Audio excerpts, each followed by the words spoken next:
Back here in between games as the Doc Stewart's taking on the Emerald Challengers as we continue and get ready to wrap up Area 4 play here pretty quickly. We continue our series of player interviews as we get ready for Game 2. We get a chance to catch up with Austin Takahashi from Roseburg High School, going to be a senior coming up next year. Great spring season for him with the Roseburg Indians, voted the co-pitcher of the year in the Southwest Conference, second team All-State as well. Austin, this summer, let's start out here real quick with you. This summer it's been kind of tough. I know you've been dealing with injury stuff, trying to get back out there as quick as you can, but kind of going through this elongated injury process. What's that been like for you here? It's been real tough, but I've been trying to get on the field to be able to help my team as much as I can. Even if I can't get on the field, I'd love to be able to go in the cages and work on their swings and help them out with whatever they need. But I'm definitely working as hard as I can to get back on the field. So how are things feeling for you right now? Right now, they're feeling great. Yeah. It's pretty much 100% healed at this point. I can go on the mound. I can pitch with no pain. Nice. I can do everything 100% at this point. Awesome. I'm slowly working in. Nice. Well, that's great to hear. I know I heard you pitched over the weekend while I wasn't here, and so happy to hear that you were back out there again and hopefully getting a chance to see you play more and more here as the rest of the season continues on. Looking back on your spring season at Roseburg High School, obviously some pretty high accolades for you individually. The team did pretty well as well. I know every Roseburg guy I talked to, things ended before you guys wanted them to, but looking back on your spring season, how'd you feel like things went for you? For me, it went fine, but as a team, I feel like it went really well. We did hope that we could have went further, but it is what it is, and we'll be back next year. Yeah. How do you kind of build on that? You guys have some great returning talent, but you do graduate a lot. But going into your senior year with Roseburg baseball, what are the things you kind of hope to be able to improve on for next year?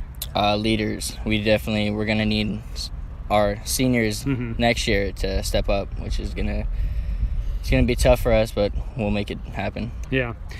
You've been strictly a baseball guy, right? You haven't been other sports. You ever consider maybe picking up and doing something else as you get ready for senior year? I did consider football this year, but after this injury, kind of rethinking that. Yeah. Well, that would be too bad. It'd be fun to see you out there, see what came of that. But I totally understand that obviously baseball is a sport that you're obviously highly invested in. What is the hope? You looking for the opportunity to try and continue playing once high school's done? Yeah, I'm looking to go to college, play for a little bit, see what happens there, and if not, then I have my other future plans to go with. Yeah. What else are you kind of hoping? You still got a senior year of high school to go, so a lot of time to figure out some of these things. But you mentioned future plans. What are some of the things on the radar for you? Getting a business degree and becoming a cop. Oh, cool. Yeah. That's nice. What is there, you got family members that are in that? A lot of times things like police, fire, things like that, you got family members that get people to kind of follow in their footsteps. Is that something that's been kind of in your family line there? Yeah, I have a few family members who are going out to be cops now, and I have a bunch of friends whose family members are big in there, so. That's cool. So that's been kind of the reason why you've been interested in that? Yeah. Nice. Well, talking with Austin Takahashi here, this summer, you guys have an opportunity as the host team for the state tournament to be in a good spot once the season wraps up. We've seen ups and downs. You've gotten a chance to watch a little bit of it, being that you're working back from that injury. As you guys get ready for the final couple of steps to try and really make a run at a state title, what do you think are some of the things here in the last week of the regular season that you guys maybe can tweak to really start playing your top ball as you guys make your way to the postseason? We just need to stay consistent. We need to just play our baseball. We need to play hard, compete, and stay consistent. That's all we'll need. Yeah. You feel like this last weekend after, I know a tough stretch there against Medford, that you guys maybe kind of started turning that over and getting back into that groove as the season's starting to wind down? Yeah, we definitely are. We're learning a lot this year. A lot of newer guys have really been here, so we're learning, but we're getting there.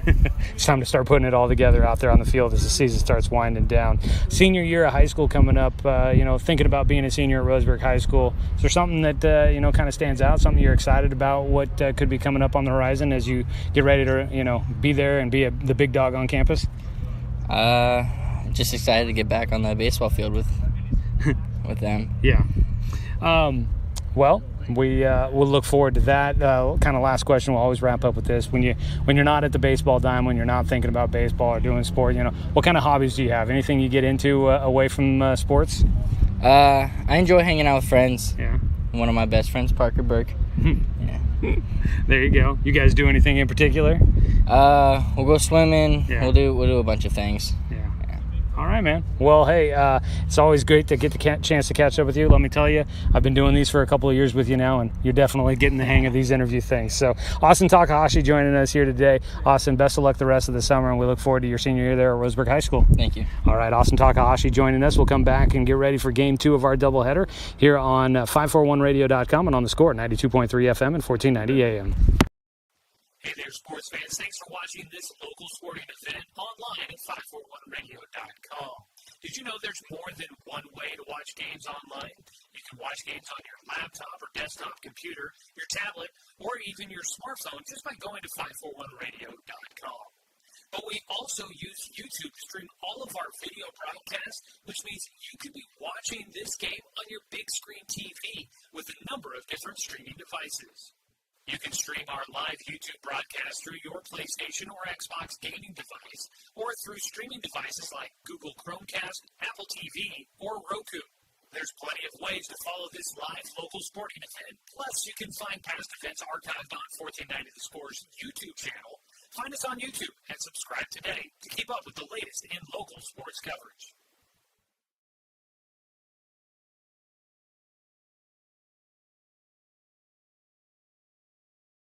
Hundreds of years before county boundaries were drawn, the Cow Creek Umpqua tribe lived on southern Oregon lands. The Cow Creek were known then for their sense of community. They still are. Today, the success of their world-class casino resort and other Cow Creek businesses benefit our communities. The Cow Creek Foundation has given over $20 million to Southern Oregon charities. The Cow Creek Umpqua tribe, a Southern Oregon tribe and a giving people. Working from a hot tin shed, Paul W. Klipsch, genius and maverick, designed and hand-built his first commercial loudspeaker with the intention of bringing live music right into your living room. Today, we still make them like we used to, by hand, with passion, with pride. Klipsch Heritage Loudspeakers. Give Klipsch Heritage speakers a listen at Good Vibrations, top of the hill, Northeast Stevens in Roseburg.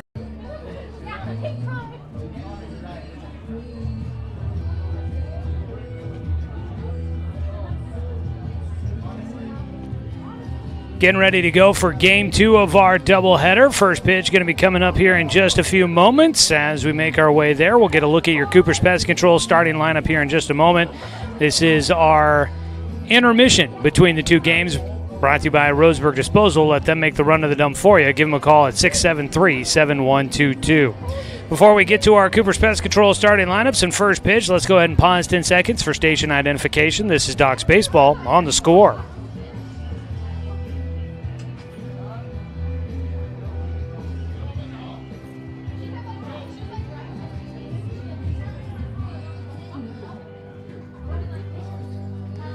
All right, let's take a look at the starting lineups for tonight's teams in Game 2 of our doubleheader. Brought to you by Cooper's Pest Control. When you're looking to build the best defense, call Cooper's Pest Control to protect your home from those summer bugs. Cooper's Pest Control, your locally owned bug assassins. Call them at 673-0363. For the Emerald Challengers out of the Eugene-Springfield area, your starting lineup put together by head coach Kenny Niles. Taking a look at how this one will lay out, it'll be Easton McDonald, the second baseman, leading things off, followed by Danny Womack, the shortstop. Jake Riley. Let me double check. It's Jack Riley. I wrote it down as Jake, and it is Jack Riley. My apologies for that. It is Jack. Misread Kenny Niles' handwriting on here, and it is Jack Riley, not Jake. So my apologies on that one. So Riley is batting third, followed by Eli Christ, who is the third baseman here in Game 2. Callan Vreem will be at first base, batting in the fifth position, followed by Cade Johansson, who will be the DH again in Game 2. Caden Koffler will be in behind the plate, catching for game 2, batting 7th. And Dylan Butler in center field will bat in the 8th position. And then rounding it out will be the 9-hitter, the left fielder, Adam Elliott. DH will be utilized for starting pitcher Blake Stavros. That is a look at your starting lineup for the Emerald Challengers. On the mound for the Doc Stewarts in game 2 will be Dominic Titone. Titone, the lefty from Roseburg High School, graduating this spring. He has been sharp this summer for the Docs on the mound, making his 6th start. He's pitched 31 innings. He's got a 3-1 record, a 1.58 ERA, 41 strikeouts, 11 walks so far this summer. He will be on the mound to try and see if he can get the Docs a win in game 2 of our doubleheader. Behind the plate will be Parker Burke for the Docs in game 2. At first base, Evan Corbin, who took the hard loss in game 1. At second base, Sebastian Watson. At third base is Jace Johnson. And at shortstop will be Cade Johnson. And in the outfield from left to right, you have got Eli Jacobs, Carson Dunn, and Braxton Dill. Your 3 outfielders for the Doc Stewarts. All right, here we go. Game 2. Docs looking to try and split here at home and then see if they can win the series tomorrow on the road in Eugene. See if they can get their first win in Area 4 play under their belts. Docs are 0-5 in Area 4 play, now at 18-14 on the season. First pitch from Dominic Titone, and will miss outside for ball 1, and we are underway here in game 2.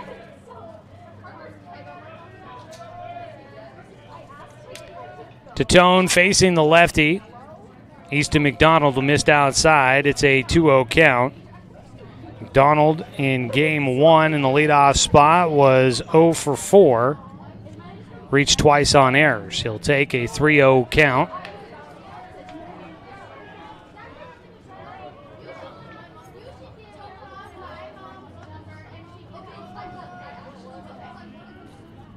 The 3-0 pitch. Titone will miss low for ball 4. Well, that's not the way the Docs were hoping to start out game 2 here. Leadoff man on base with a free pass. That'll bring up Danny Womack, the shortstop. 1 on and nobody out. Womack batted at the bottom of the order in game 1. Squares to bunt. He'll pop that up. Foul territory. Diving catch made by Jace Johnson. And that's something the Docs need right there. A little bit of hustle and momentum. Diving play in foul territory on a bunt attempt by Danny Womack. Hard charging in. Jace Johnson goes full out Superman and gets himself underneath it as he slams to the turf. He hangs on. And there's 1 away. Again, the lefty, this time Jack Riley, not Jake, as I called him in game 1. Jack Riley at the plate takes ball 1. Lefty again up against the lefty, Dominic Titone. The 1-0 pitch. It's going to be in for a strike.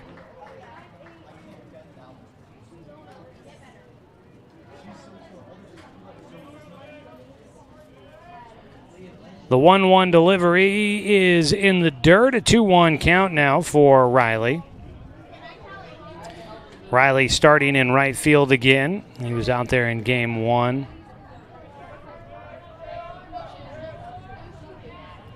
The 2-1 pitch from Titone. Strike in, makes it a 2-2 count.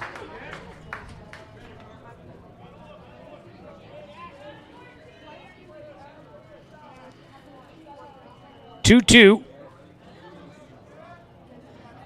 with 1 out and run on. Ground ball towards short for Cade Johnson. Flips to Watson. Throw to first. Won't get it there in time. Out of the box quick for Jack Riley. That ball took a little while to get to the shortstop. So Riley, left-hander, gets a little bit of the advantage out of that side of the plate. He will get on with the fielder's choice. Docs had a chance at maybe 2, could not quite turn it. He's to McDonald out at second, 6-4 the put out for the second out. 2 down, still a runner at first, and it brings up the cleanup man, Eli Christ, the third baseman. First pitch, strike 1.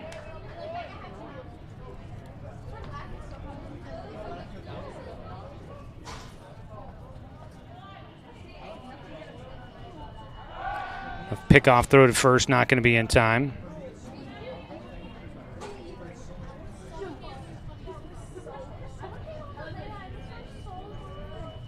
Oh, 1 pitch here for Tatone to the righty.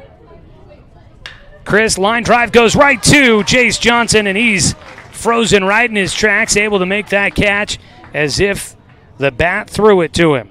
And that will finish things off for the Challengers in the top of the first. No runs on no hits. There were no Docs errors and 1 man left on base for the Emerald Challengers. We go to the bottom of the first. Take a look at your Docs lineup and the defense for the Challengers when we come back on 541radio.com and on the Score, 92.3 FM and 1490 AM. Hey there, sports fans. Thanks for watching this local sporting event online at 541radio.com. Did you know there's more than one way to watch games online? You can watch games on your laptop or desktop computer, your tablet, or even your smartphone just by going to 541radio.com. But we also use YouTube to stream all of our video broadcasts, which means you could be watching this game on your big screen TV with a number of different streaming devices. You can stream our live YouTube broadcast through your PlayStation or Xbox gaming device, or through streaming devices like Google Chromecast, Apple TV, or Roku. There's plenty of ways to follow this live local sporting event. Plus, you can find past events archived on 1490 The Score's YouTube channel. Find us on YouTube and subscribe today to keep up with the latest in local sports coverage.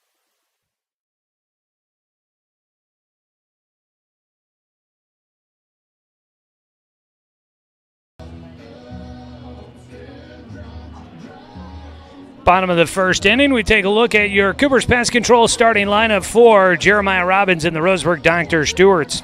It'll be the shortstop, Cade Johnson, that'll lead things off after 3 hits in Game 1. He'll look to keep that going. Following that, it is Sebastian Watson, the second baseman in the 2-hole. The pitcher, Dominic Tatone, will bat third, followed by the first baseman, Evan Corbin, hitting cleanup. Batting fifth and playing at third base is Jace Johnson, followed by left fielder Eli Jacobs, who will bat sixth. Batting seventh and playing in right field is Braxton Dill. Hitting eighth and catching, Parker Burke. And the 9-hitter will be Carson Dunn, the center fielder. That's your Cooper's Pest Control starting lineup for your Roseburg Dr. Stewarts. They will face the right-hander Blake Stavros on the mound. Stavros was named the Class 5A Pitcher of the Year out of Willamette High School. First pitch is fouled away for strike 1. Stavros for the Wolverines there, the top pitcher in the Class 5A, graduating this year, first-team All-Stater. He's planning on heading to Walla Walla Community College from the information I was able to dig up. He'll fire an 0-1 pitch in for strike 2 against Cade Johnson, who fouled off the first pitch. We'll look around the diamond defensively for the Challengers here in the first. The 0-2 pitch, swung on and missed with the breaking ball. Throw down to first base, a little high, but able to get back on the bag is the first baseman, Callan Vreem. So 1 away with the strikeout for Cade Johnson. He doesn't do that often, but he goes down swinging there. It'll be Sebastian Watson to bat with 1 out and nobody on. First pitch, grounded left side. The shortstop charging, throw on the run, right on target by the shortstop, Womack. And there's 2 down quickly for the Docs. Behind the plate, catching is Caden Koffler. Up to bat will be the lefty Dominic Tatone. First pitch, strike 1 from Stavros. So Koffler behind the plate, Vreem at first. At second base is McDonald. At third base is Christ, Eli Christ. It's the 0-1 pitch swung on and missed by Tatone. At shortstop, Danny Womack. In the outfield from left to right, Adam Elliott. Dylan Butler. And then Jack Riley as the ball fouled off first base side. Stays an 0-2 count here for Dominic Tatone. 0-2 count. Nobody on, 2 away. Stavros misses outside. Docs trying to bounce back after a tough loss in game 1. Tatone hits it to center field, charging in and going out. The shortstop's going to be the one to take it and does make the catch. Danny Womack underneath it for the final out. Center fielder Dylan Butler came charging in to try and help out. Wasn't needed. 1-2-3 inning in the first for the Docs. It's scoreless after 1 as the Challengers will come up to bat in the top of the second on 541radio.com and on the Score, 92.3 FM and 1490 AM. For over 100 years, Douglas County Farmers Co-op has been serving the needs of farmers, ranchers, and homeowners throughout Southern Oregon. Here, everyone is welcome. When you shop with us, you can expect good people, good products, and good advice. No membership needed. Just bring yourself, and we'll provide the expertise and products you need to tackle your next project. Douglas County Farmers Co-op, where everyone is welcome to shop. My wife and I moved to Oregon to raise a family, set our roots, and to have a lot of fun outdoors. We quickly realized that we needed a truck or a rig for the projects that we were doing in the backyard. When we were looking to find a place to finance our truck, we asked our patients, and everyone recommended Cascade Community Credit Union. It was so easy to work with Cascade. Everything was done via email, phone, and we didn't even need to go in.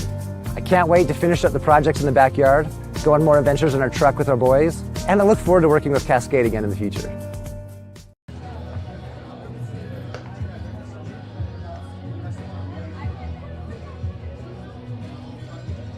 Top of the second inning. Welcome you back here to Champion Car Wash Field as we bring you Docs baseball on a Monday evening. A hot one here in the Umpqua Basin.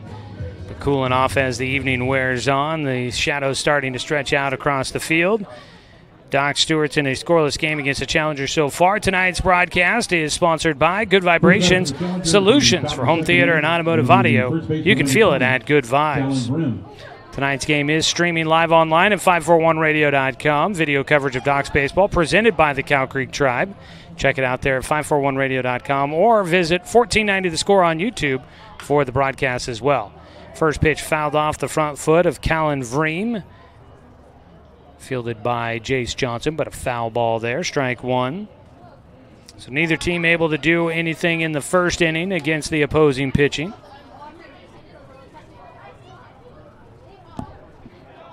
Docs just didn't get their bats to come alive until late in that game of game 1. I guess credit starting pitcher Caden Starr in that one. It's the 0-1 pitch, low and inside for Tatone, a 1-1 count.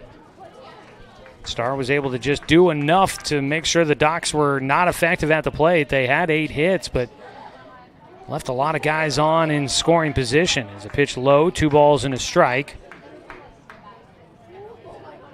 To the 5-hitter, Callan Vreem.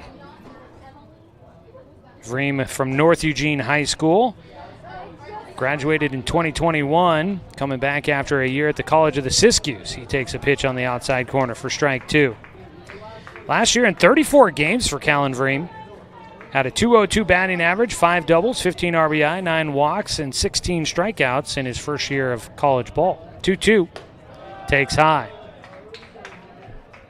Not too shabby as a freshman to get in 34 games at the college level.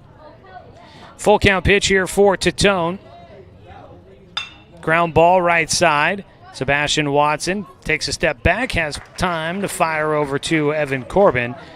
Retires the first out here in the second inning for the Challengers. 1 away and up to bat, Cade Johansson, the DH. Johansson, a senior this year. Next batter, number 34. Playing at North Eugene High School.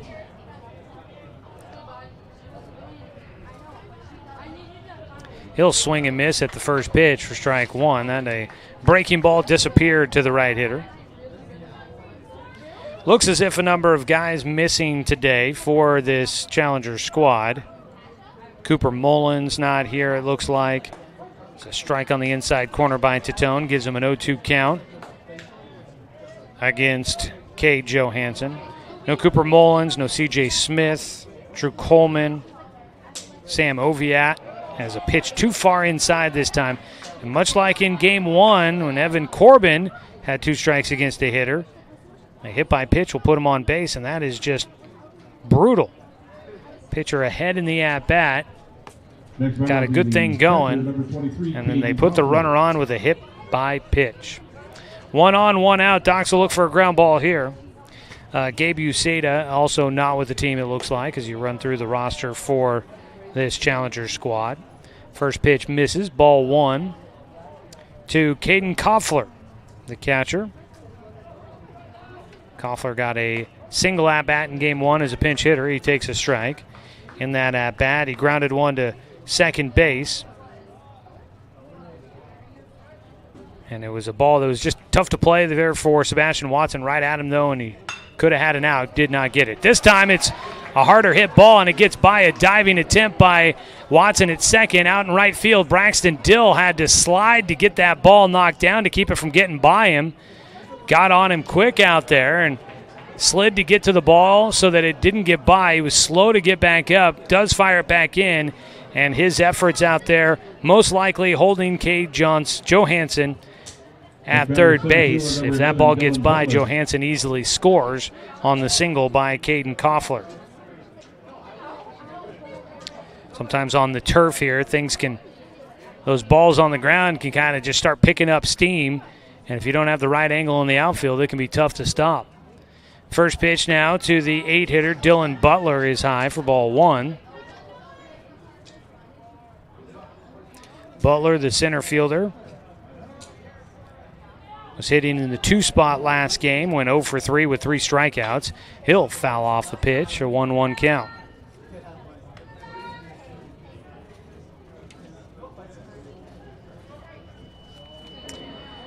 Doc Stewart's trying to get out of the second inning without giving up a run. Ball in the dirt. Burke knocked it down with maybe his face mask, might have been his shoulder. Chases it down, but the runner at first will take off. He gets second. Koffler in scoring position on the wild pitch, but the efforts by Burke holding the runner at third, not allowing him to score. So the defense will come in, try to cut the run off at home with a 2-1 pitch. Ground ball knocked down by Jace Johnson. Throw to the plate. Burke will make the tag. Docs will get the out at home. Still a scoreless ball game. That ball right at Jace Johnson. Knocked it down. Had to stay with it. Recovered quickly. Makes a great throw to Burke at the plate, who easily puts the tag on Cade Johansson. Koffler makes his way up to third. On at first is Butler with the fielder's choice. 2 down. Still a scoreless ball game. Runners on the corners. And it'll bring up the 9-hitter Adam Elliott.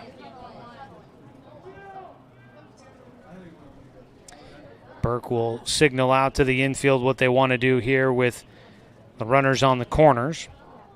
Adam Elliott, the left fielder. In game 1 was 1 for 3. The first pitch to him is in the air, not going to be deep, stays on the infield. Sebastian Watson there, and the Doc Stewarts get through things here in the second. So the Challengers get runners into scoring position, cannot capitalize. Docs look to try and make them pay as we go to the bottom of the second. 0-0 ball game on 541radio.com and on the Score, 92.3 FM and 1490 AM.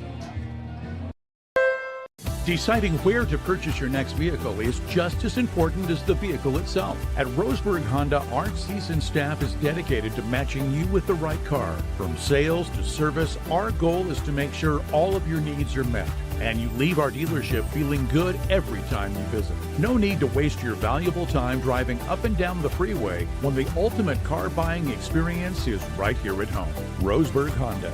We treat you like family. Hundreds of years before county boundaries were drawn, the Cow Creek Umpqua tribe lived on Southern Oregon lands. The Cow Creek were known then for their sense of community. They still are. Today, the success of their world-class casino resort and other Cow Creek businesses benefit our communities. The Cow Creek Foundation has given over $20 million to Southern Oregon charities. The Cow Creek Umpqua tribe, a Southern Oregon tribe and a giving people.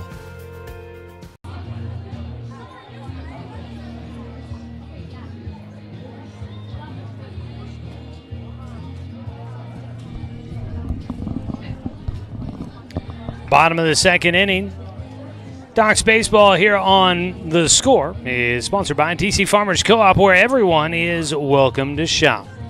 Blake Stavros on the mound, went 1-2-3 against the Docs in the bottom of the first. We'll see if the Docs can do anything with their heart of their lineup here. 4, 5, 6 hitters coming up. Evan Corbin will lead things off. Doc Stewart's first batter for the Doc Stewart's in the bottom of the second inning. in a scoreless ball game so far against the Challengers. Docs unable to do much in game one, ended up losing 5-3. Their rally efforts fell short. Evan Corbin went hitless in game one, pitched a pretty good game, but couldn't help out at the plate. Try to turn that around here in game two. First pitch from Stavros is just a little low and outside for ball one. 1-0 pitch. Ground ball towards short. Right in front of it is Womack over to Vreen for the out. Routine ground out there to start it off for Corbin, one away. I want to say thanks again to Austin Takahashi for his time before things got started today. The interview we had there in between games. Those player interviews, if you want to listen back to any of them, the ones that we've done, we are getting posted online at 541radio.com on Doc Central. So the first pitch is a strike to Jace Johnson. I'm jumping ahead in my scorebook. 0-1 count. The pitch from Stavros hits just outside for a 1-1 count. Obviously, the interview with Takahashi not going to be on his player page yet there at Doc Central, but most of the ones that we've done so far are up online, and we'll continue to add to them. Breaking ball, softly hit towards the second baseman. Going back at first, McDonald put the brakes on. Came back to it. Jace Johnson will softly line out to the second baseman for the second out here in the second inning. 2 away. Eli Jacobs now will get a chance to bat. Jacobs hitting with nobody on base and 2 down. First pitch swings and fouls it off. So if you're looking for any of those interviews, head to 541radio.com and click on pretty much anything that says Doc Central. It'll take you right there. You got all sorts of information like game recaps, the schedule, standings, info on the team. It's Doc Central presented by Champion Car Wash. 0-1 pitch. Jacobs squared to bunt, pulls it back, and he takes strike 2. Coming up tomorrow, our interview will be with Jace Johnson. We'll continue those coming up with the series against Klamath Falls as well. 0-2 pitch to Jacobs. Breaking ball. He got out in front of that one, pulls it around foul down the third base side. Those interviews with the players are always a lot of fun. Getting a chance to maybe find out a few interesting topics about them. The 0-2 pitch here for Stavros. Just misses outside. The challengers thought it was going to be strike 3. Stavros was already walking, had his K-strut going, walking to the dugout. He'll have to throw at least one more. 1-2 pitch. Stavros out of his windup. That one's in the dirt, and it evens things up. 2 balls, 2 strikes. Eli Jacobs at the plate. Winds have died down a bit. The American flag in center field is just hanging out there. The 2-2 pitch. Inside, and it hits him. So that almost strike 3 that extended the at-bat ends up working out for the Docs. They get a runner on with 2 down on the hit batter. Much like we've said for the Docs pitchers, that one stings a little bit for the Eugene pitcher, Blake Stavros. High and away, ball one. He had 2 strikes against Eli Jacobs and puts him on with the hit batter. Braxton Dill standing in the bat now. His first at-bat of the evening, the right fielder for the Docs. A 1-0 pitch to him. Runner going. The ball in the dirt. Jacobs will get in easily to second base with no throw. Stolen base for Eli Jacobs. Braxton Dill now with a man in scoring position. He's batting .300 on the season and 50 at-bats. He's got 9 RBIs. He'll take in the dirt again. Stavros falls behind 3-0. Waiting on deck, Parker Burke, the catcher. The on-deck hitter, always brought to you by Budget Lumber. Everything you need for building a house, a garden, or a deck, it's Budget Lumber, striving to be lumber one. 3-0 pitch right down the middle for a strike to Dill.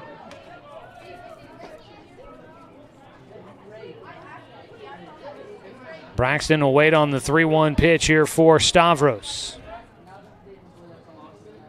With 2 outs, a runner at second base. The 3-1, runner going for third. It's fouled away. Jacobs had a great jump on that ball, but the foul ball will send him back to second. Back at the plate, a 3-2 pitch coming up for Braxton Dill. Eli Jacobs at second. Stavros takes a look, delivers in. That ball fouled off by Dill. Coming up again tomorrow, the Docs will be up in Eugene to take on the Challengers. 5 o'clock start time for that doubleheader. More league games for the Docs. So stay tuned for that. We'll have that tomorrow night starting at 4:45 with pregame for game 1. 3-2 pitch here for Braxton Dill.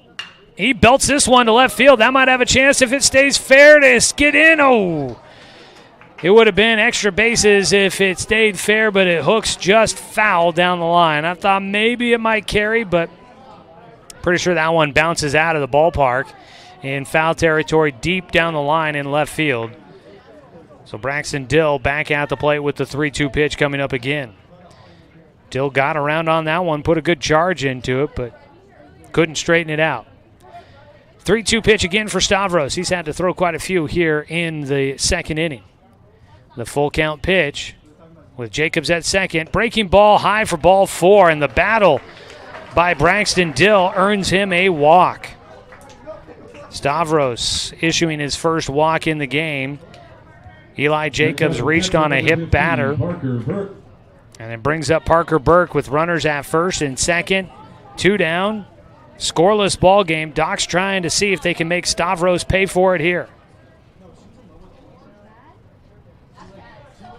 First pitch for Burke. Inside on the fastball. Burke in game 1 started at first base, eventually moved back behind the plate. He ended up 1 for 3 with a triple to right field. A 1-0 delivery to him here. Out at second base, Eli Jacobs with good wheels. Take outside. It's a 2-0 count for Burke. You got great speed on the bases here with Jacobs at first and Dill at second. Docs trying to take their first lead against the Challengers tonight. They trailed all of game 1. Tried their best to come back in the bottom of the 7th, but fell just short, 5-3. Here in game 2, it's scoreless right now, bottom of the 2nd. The 2-0 pitch to Burke. Swings through, picked down to first. Not going to be in time to get Dill. He's back in safely. A 2-1 count at the plate for Burke.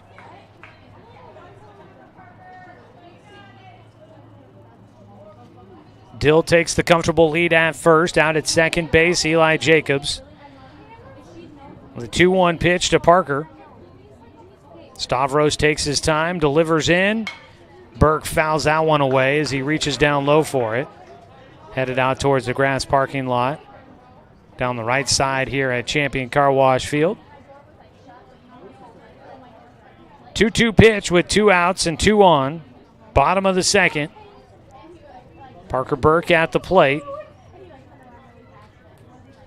Stavros takes a look at second, delivers in. The 2-2's well outside, and the count goes full. So with runners at first and second and 2 away, a full count. the runners will be moving on the delivery to the plate.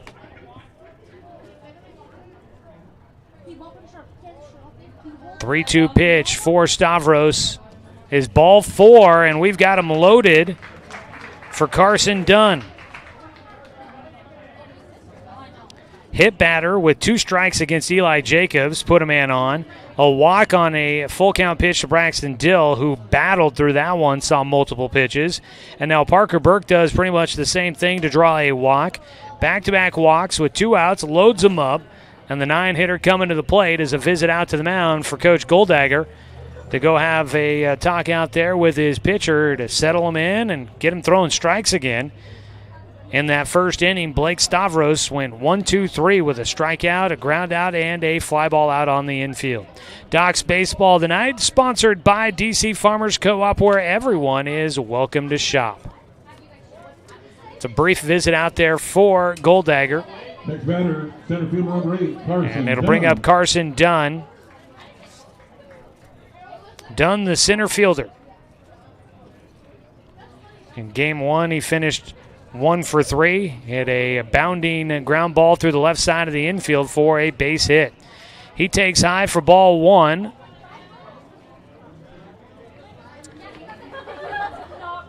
Dunn trying to bring in a run for the Docs with 2 outs here in the second. The 1-0 pitch does hit the zone at the knees on the inside corner. 1-1 count with 2 away. Bases loaded here in the bottom of the second. Big opportunity for the Docs to come up clutch. The 1-1 line drive goes right to the shortstop for the final out here in the second.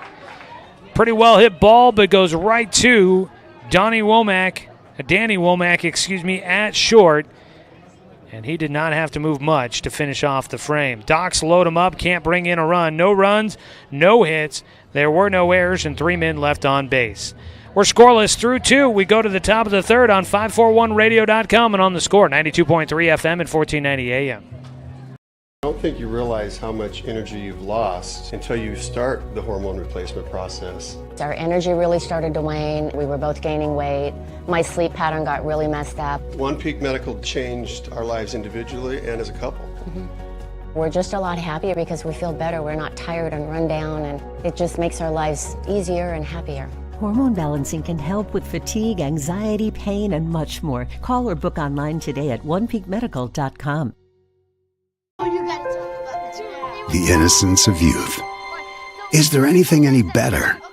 But soon they'll be in high school and facing all the same challenges you faced. How to make friends, how to fit in, how to be cool. We want our children to have everything they'll need to live fulfilling and productive lives. Make sure the kids in your family are among the more than 120,000 participants here in Oregon who take part in high school sports or activities.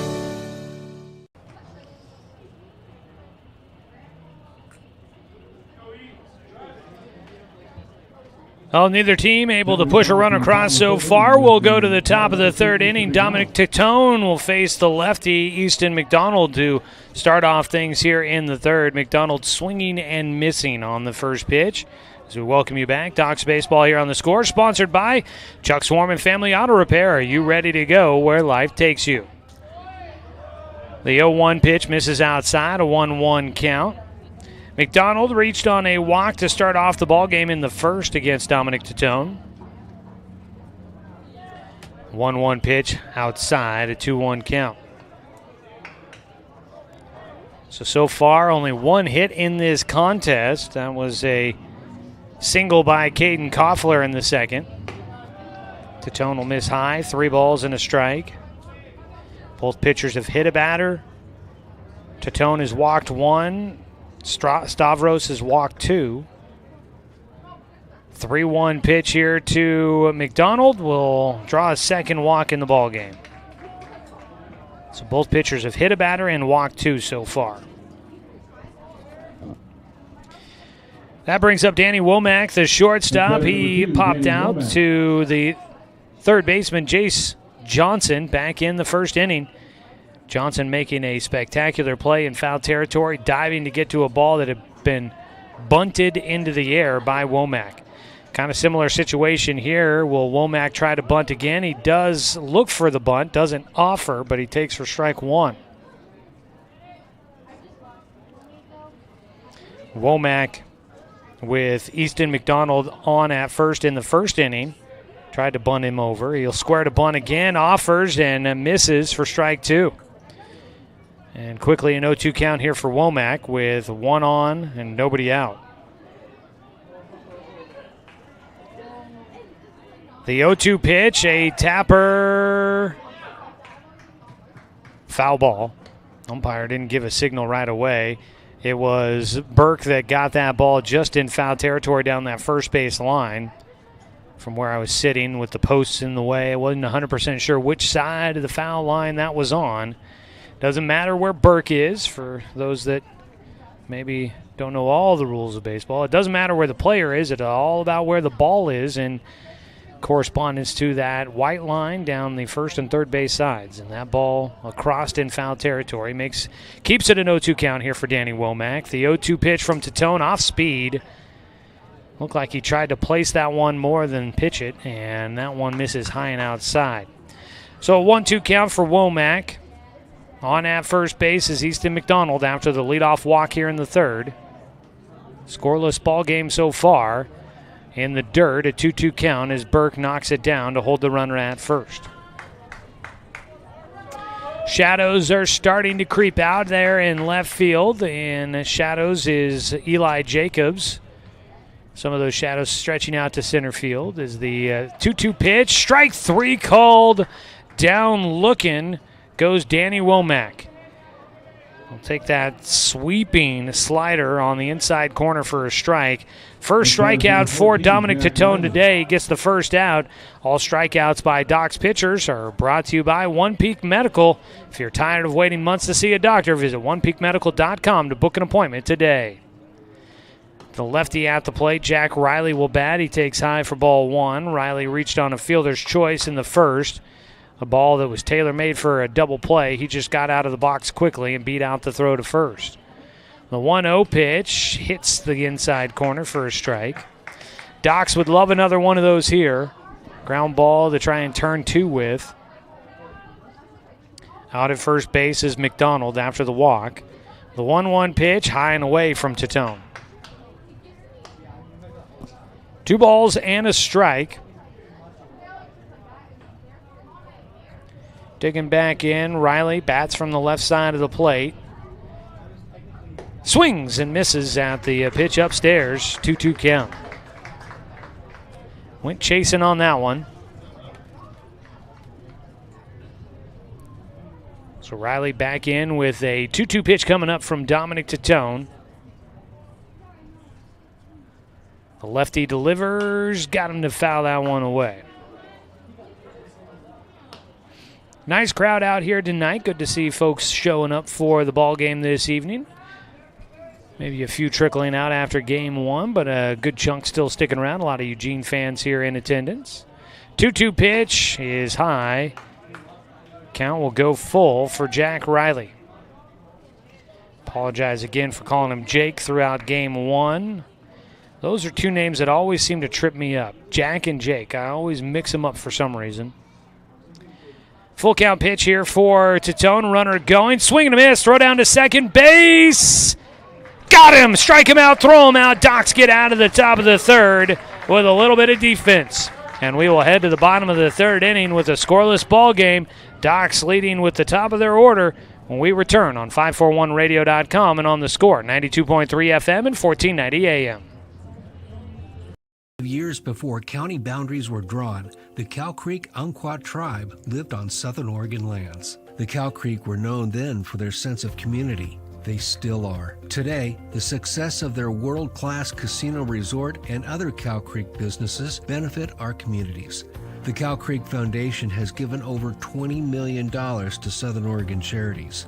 The Cow Creek Umpqua tribe, a Southern Oregon tribe and a giving people.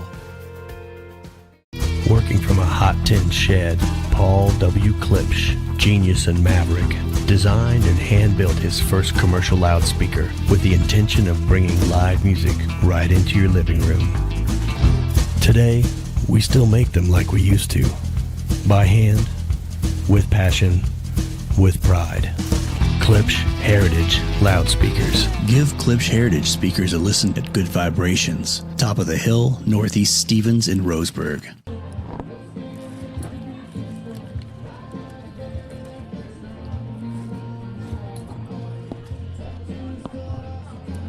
Heading to the bottom of the third inning, Doc Stewart's and the Emerald Challengers right now in a scoreless ball game. Both these games have been fairly tight so far. Game one was, for the most part, Eugene pulled ahead, or excuse me, the Challengers pulled ahead 5-0 in the top of the seventh, but the Docs clawed back in, could not finish off their comeback. It was a 2-run ball game by the end of it.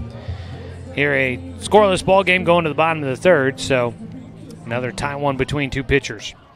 Top of the order, Kate Johnson, Sebastian Watson, Dominic Tatone coming up to bat. This broadcast is sponsored by Fisher's Hearth and Home, serving Douglas County for over 30 years with the largest selection of wood, gas, pellet, and electric stoves and fireplaces.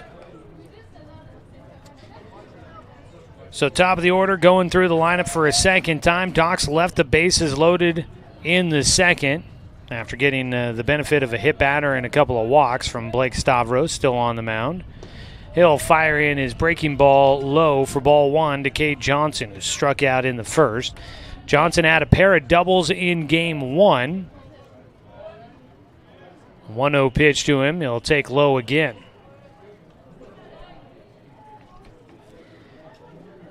Hit a double to left field in his third at bat of game one. So he takes a strike. That was one he just kind of hustled out a double on that one. His second one was a one-hopper out of the ballpark for a ground rule double in his last at-bat.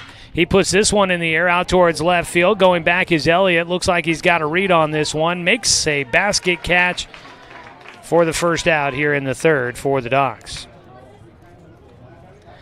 One away. Up to bat will be Sebastian Watson, grounded out to the shortstop in the first. Hit a ball more towards third base, but Womack showing great range out there at short, got in front of it and made a nice strong throw across the diamond to retire Watson. First pitch, strike at the knees on the outside corner. Taking a look at Area 4 action going on today. It's not truly an Area 4 game against the Klamath Falls Falcons, but other Area 4 team, Medford, in action. Breaking ball inside, a 1-1 count. Medford getting a win against Klamath Falls earlier today by a score of 4-2. 1-1 pitch, low and inside. 2 balls and a strike. Right now, Medford leading the way in Area 4. They were 4-0 after their full-on sweep of the Docs. It's a 2-1 pitch, reaching at the pitch up in the air. That ball out to center field. In no man's land, it drops in for a base hit. Watson running hard all the way, gets into second, standing up. That landed between 3 different defenders out in center field. Butler charging in hard. Going out was Womack. Also coming in, Elliott from left field. All of them somewhat in the vicinity. None of them able to get there. It was Womack that gave the best effort, diving to try and make the catch. The shortstop could not come up with it. And Sebastian Watson finds the empty spot, drops it in for a double, and the Docs have a runner in scoring position and their first hit of the game. Dominic Tatone, line drive out towards the alley and left center, gets in. That's going to score a run. Tatone heading for second as Watson rounds heading for the plate. Standing up with a double is Dominic Tatone, and he helps his own cause as the Docs take a 1-0 lead. Trades places with Watson, and the Docs have their first lead of the day. Sebastian Watson with the first hit of the game for the Docs coming here in the third inning. Every first hit is presented by MSK True Value. Make sure you don't swing and miss with your next project. Make it a hit. Head to MSK True Value and Building Supply located in Myrtle Creek and Tri-City. And then following that up, another double, this time for Dominic Tatone. He finds the alley and drives in Watson. It's a 1-0 lead for the Docs. A back pick to second base. Skying over the top of Dominic Tatone was Danny Womack. He somehow made the catch, tried to apply a tag as he front flips over the top of Titone, who gets back safely. Titone finding the alley on that ball. Well hit ball there. At the plate, Evan Corbin going to try to keep it going. Takes inside for ball one. Corbin had a ground out to short in the second inning. Back-to-back one-out doubles for the Docs. Gets them on the board here in the third, leading 1-0 against the Challengers. Titone out at second. Corbin at the plate. Takes low and outside.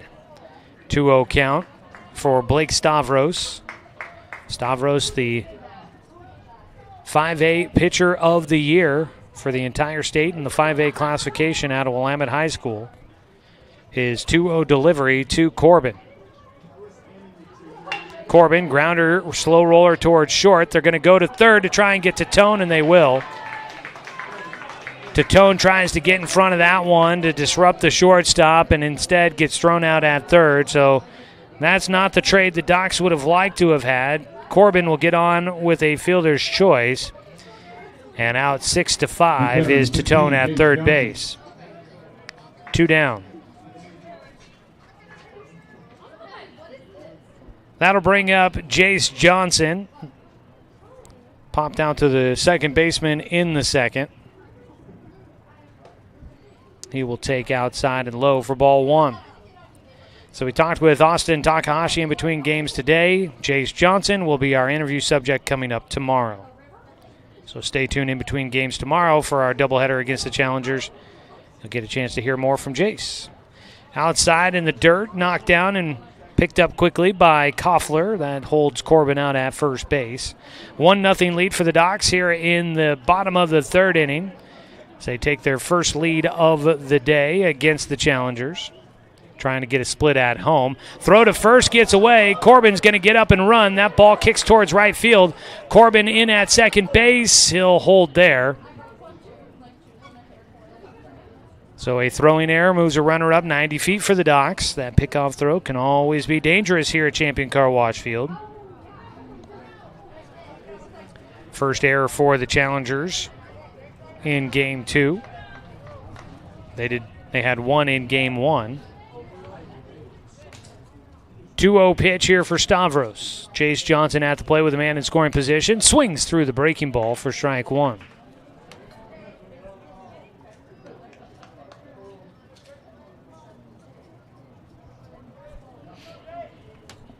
Two-one delivery. 0-1 day so far for Johnson here in the nightcap. Waits on the 2-1 pitch from Stavros. Takes a look at second. Nobody really holding on Corbin there. Ground ball, third base side. Corbin will move up to third. Throw to first is there for the final out. So Jace Johnson grounds out, but the Doc Stewarts who get one run across here in the third inning. One run on 2 hits. There was one error for the Challengers. One man left on base for the Docs. They are ahead by a run as we go to the top of the fourth inning here on 541radio.com and on the Score, 92.3 FM and 1490 AM. Get ready to satisfy your dessert cravings with Mountain Mike's new mini churros. These delicious bite-sized churros are the perfect dessert to pair with your favorite Mountain Mike's pizza, made with only the freshest and finest ingredients, dough made fresh daily with 100% whole milk mozzarella cheese, and toppings to the edge. For limited time only, get 16 mini churros for the whole family for only $4.99. Don't wait. Order yours today for dine-in, carry-out, or delivery. Hundreds of years before county boundaries were drawn, the Cow Creek Umpqua tribe lived on Southern Oregon lands. The Cow Creek were known then for their sense of community. They still are. Today, the success of their world-class casino resort and other Cow Creek businesses benefit our communities. The Cow Creek Foundation has given over $20 million to Southern Oregon charities. The Cow Creek Umpqua tribe, a Southern Oregon tribe and a giving people.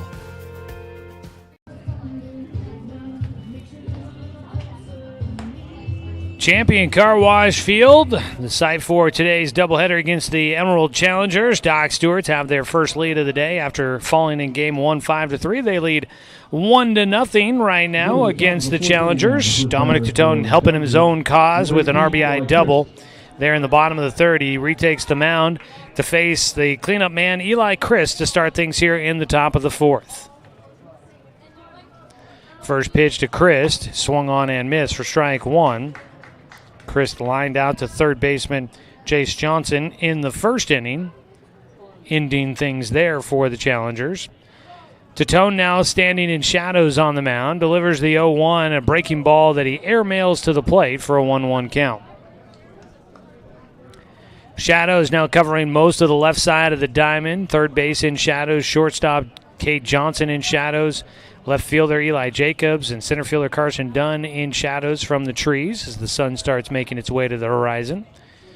Pitch in the dirt again by Tatone, a 2-1 count to Christ. It's been a comfortable night for a day that we were expecting to be really warm. It's been a comfortable evening here at the ballpark. That ball popped up out towards right field. Long run for Dill and for Dunn. Dill, a diving play. Did he come up with it? Yes, he did. Braxton Dill in right field goes the distance to rob away extra bases from Eli Christ out in right field. And the Doc Stewarts have one out here in the top of the fourth inning against the Challengers. Great defense out there by Braxton, who was a catcher by trade coming into this summer, but he has been working in the outfield, and he makes a big play there for the Docs. One out, nobody on. It'll be Callan Vreem that will step in. He takes the first pitch, strike one. Little bit of defense, try to help build some more momentum for the Docs on the mound. A first pitch strike for Tatone, maybe just an effect of knowing his defense had him out there. Line drive shot, though. Defense not going to be able to get that one over the head of Jace Johnson at third. Vreem with a double as he chugs into second base, standing up. A one-out double for the Challengers, their second hit of the game. Vreem will have his first hit. That's just a line drive over the head of Jace Johnson at third. Couldn't get up high enough to get to it. It rolls out into the left field corner for Eli Jacobs to chase down. So man at second with one out for the Challengers. Cade Johansson hit by a pitch his last time up. Swings through, strike one. Johansson got on base with a hit by pitch, eventually made his way to third, and then was thrown out at home on a ground ball right at Jace Johnson. The 0-1 pitch bounces in, gets away from Burke. That one bounced well out in front of the plate. That allows Vreem to move up to third base on a wild pitch. Not a lot that Burke behind the plate could do with that one. Bounced so far out in front of the plate, and we know Tatone puts a lot of spin rate on those balls. So when it hits that far out in front of the plate, there's not a lot a catcher can do when you don't know where that ball is going to take off to. Ground ball, third base side. This time Vreem will drive in the game-tying run. Vreem will score the game-tying run, and Johansson drives him in. So a single, or a double and then a single, brings in a run. And Eugene has tied this one up at 1-1. Next batter, number 23, Caden Koffler.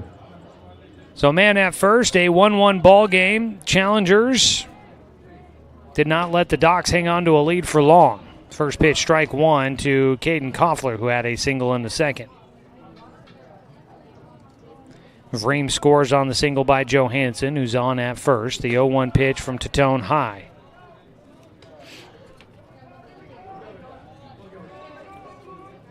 The 1-1 count to Koffler, the catcher for the Challengers. In for a strike. Docs do send somebody down to the bullpen just to try and get somebody ready, just in case. Daniel Withers going to be throwing. Ball fouled away on the 1-2 pitch to Koffler. He will stay at the plate.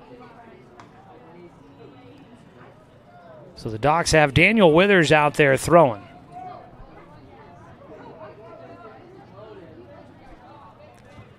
The 1-2 pitch.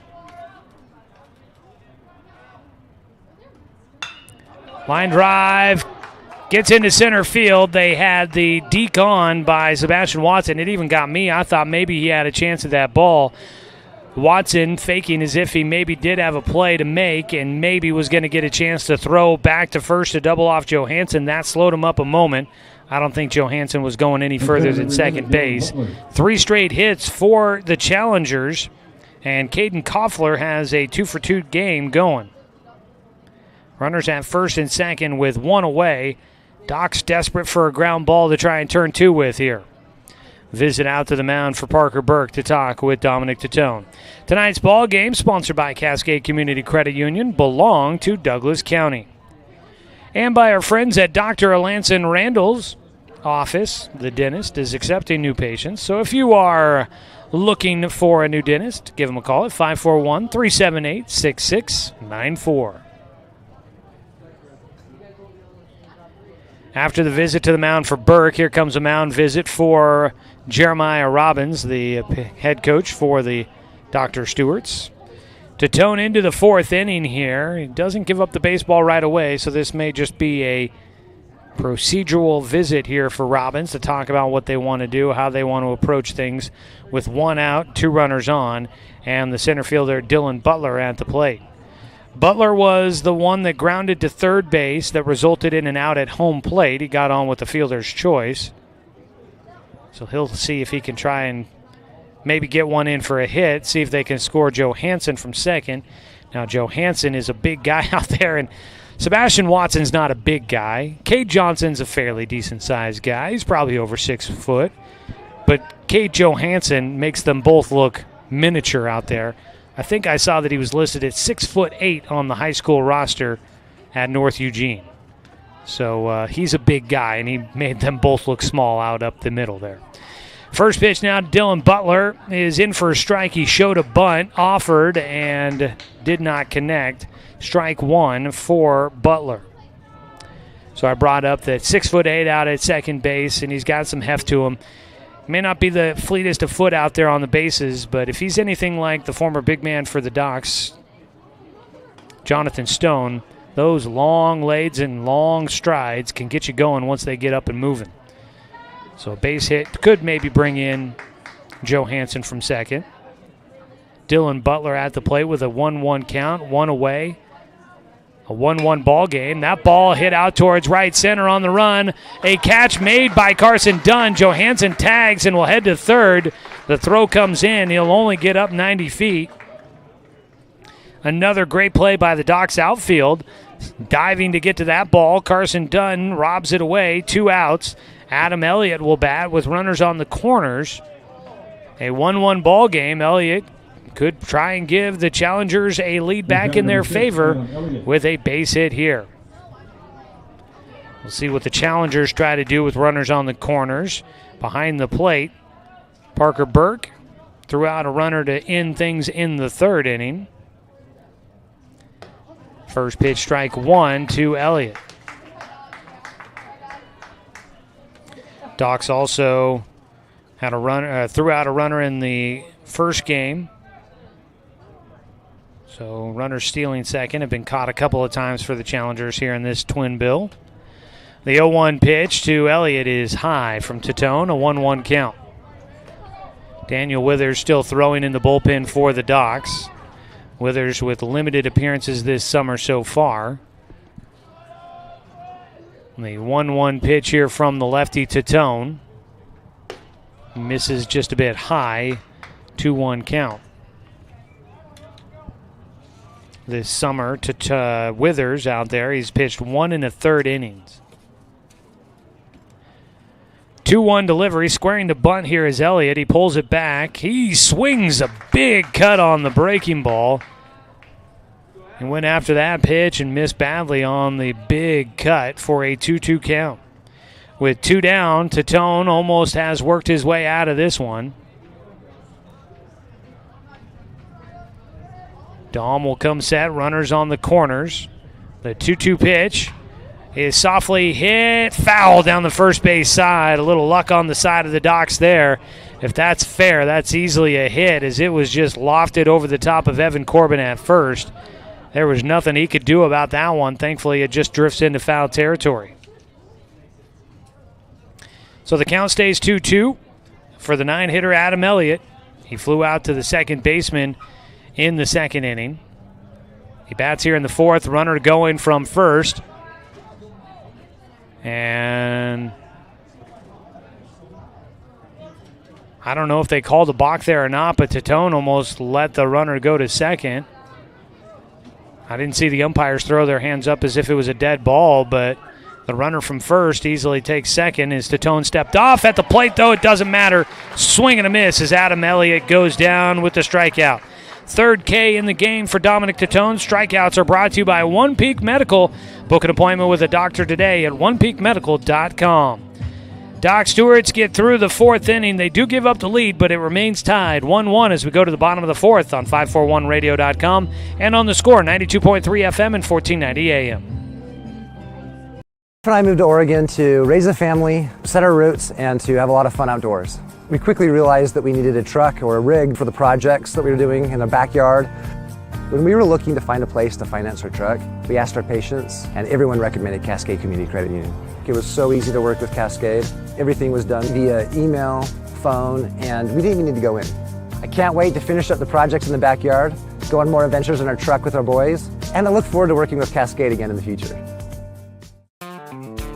Turn your home into your dream sanctuary with help from Douglas County Farmers Co-op. For over 100 years, we've carried everything you need to keep your garden and crops green and growing, including a large selection of soil mixes, composts, fertilizers, and other soil amendments. You'll also find stones, boulders, gravel, and more to add structure and diversity to your yard. Stop by or shop at DouglasCountyFarmersCoop.com.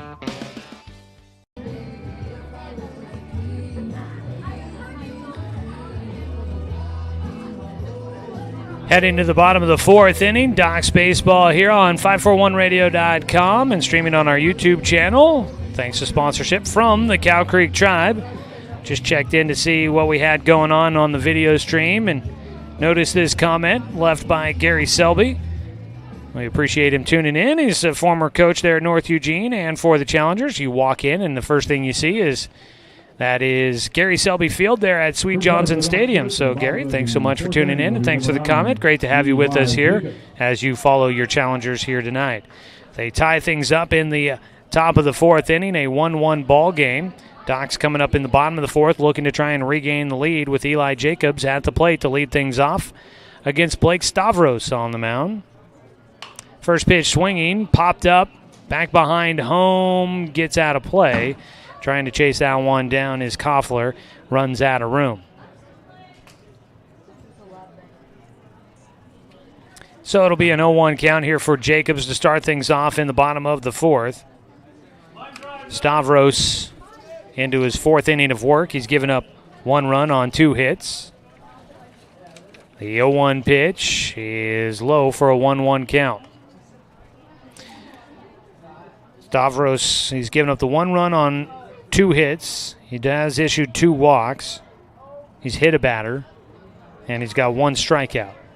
The ball fouled off again by Jacobs, gives him a 1-2 count.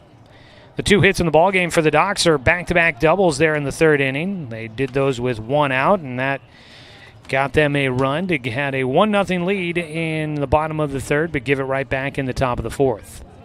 Lights starting to flicker on here at Champion Car Wash Field. The 1-2 pitch from Stavros. Breaking ball stays high. 2 balls and 2 strikes with nobody out as we start the bottom of the fourth. Stavros out of his windup. The 2-2 to Jacobs. Pulled down the left field line, foul. Docs Baseball this evening on the Score, sponsored by Flyaway Travel. You can book your travel plans with their travel experts. Now located at 1445 West Harvard Avenue in Roseburg, or call them at 672-5701. 2-2 count. Breaking ball again, pulled left side, bobbled a bit at third base, throw to first, low, but scooped up by Vreem to retire Eli Jacobs. One down here in the fourth inning for the Doc Stewarts. Braxton Dill will bat. Drew a walk in the second inning. Docs will play 2 more games tomorrow. Then they have got Wednesday, Thursday, Friday off before they host Klamath Falls for 2 on Saturday, then visit Klamath Falls for 2 on Sunday, and end the regular season. So pitch low and outside, ball 1. Shocking to say that is where the schedule is at now. Coach Robbins in our pregame interview said it's a short, long summer, and man, is that the case. A 1-0 pitch outside to Dill, 2-0 count. There are moments in the summer where it feels like things have just started dragging on, and it just feels like, oh my goodness, the season is taking forever. And then you get to this point, it feels like we just got started. How are things already almost over? 2-0 pitch, low and outside for Stavros, still with a 3-0 count. Docs do have the ace in their pocket with the host team of the AAA state tournament here in Roseburg. Ball 4 on a 4-pitch walk issued to Dill. His second walk in the game, third issued by Stavros.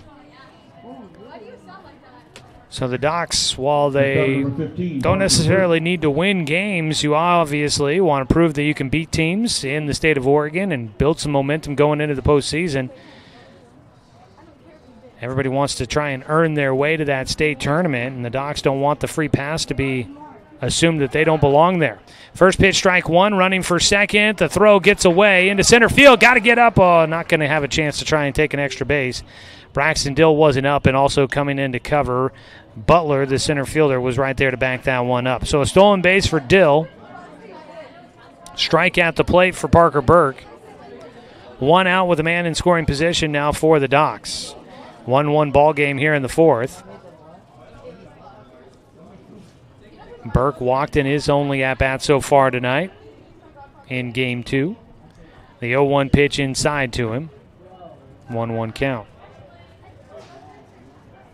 And there is times where it feels like this Docs team, they've got kind of that imposter syndrome feeling where they just are trying to make themselves believe that they belong playing against some of these top teams. As a ball, that one gets by easily. Stavros on the mound just hung on, missed his release point there. And with the fastball, that one right to the backstop. Quick read by Dill, and he easily moves up another 90 feet. A wild pitch puts a runner at third base for the Docs. A 2-1 count for Parker Burke. And the infield will play in for the challengers. Docs have the go-ahead runner 90 feet from home with 1 out. As we tend to hear in these situations, Burke at the plate with a job to do. The 2-1 takes high and away. Sac fly would do the trick here to give the Docs a 1-run advantage again. Coach to stare down at third base. Looking into Burke. At first base, Coach Jake Whistler. The 3-1, they're going to send the runner to the plate. The bunt is foul. Wow, they really went for it there on the 3-1 pitch. Braxton Dill broke to the plate as the pitcher was going into his windup. They went with the suicide squeeze, and Burke got contact with his bunt attempt, but he couldn't keep it fair. So back to third will go Braxton Dill. It's a full count at the plate for Parker Burke. Doc's getting creative here, trying to manufacture runs. 3-2 pitch again for Burke. He fouls off another one in on the hands, got around on it down the third base side.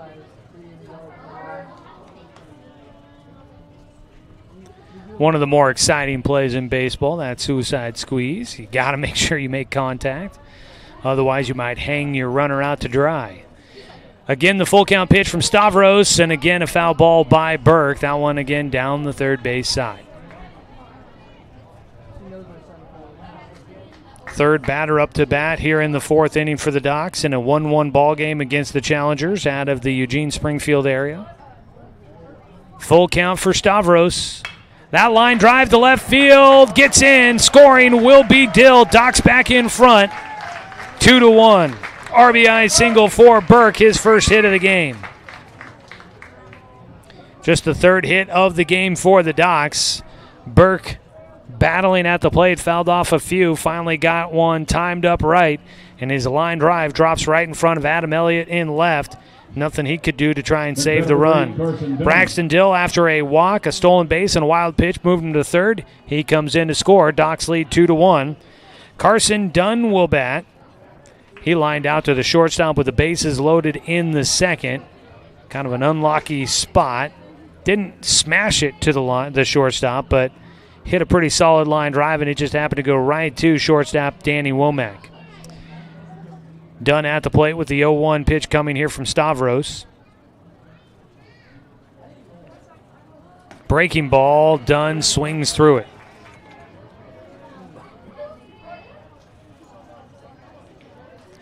Lights are fully coming on, but not really taking effect yet here at the ballpark as the sun's still casting some slivers of sunbeams out there on the field. Runner going on the ball in the dirt. Throw to second. Was ahead of the runner, but offline and unable to get the tag down in time. The shortstop, Womack, went chasing after Burke, who goes sliding by. So a stolen base for Parker Burke. At the plate, a 1-2 count for Carson Dunn.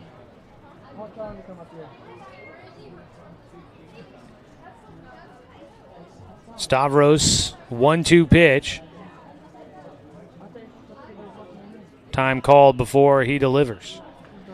And now some action up in the bullpen for the challengers. They're sending out there Cruz Martinez to get a chance to get warmed up.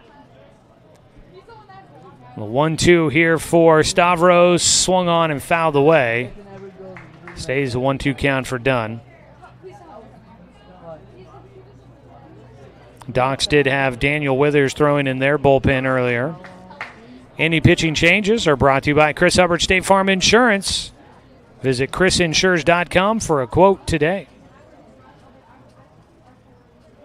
Stavros has had a couple of longer innings here, and the Docs definitely have not made the outs easy.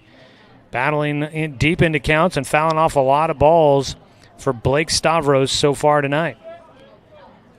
The 1-2 pitch, and he'll step off again to reset. I want to check this out here, see if I can find this out quickly. Stavros feels like he's thrown quite a few pitches. 2-1 ball game. Docs in front. The 1-2 pitch to Carson Dunn misses low and outside. Out at second base is Parker Burke.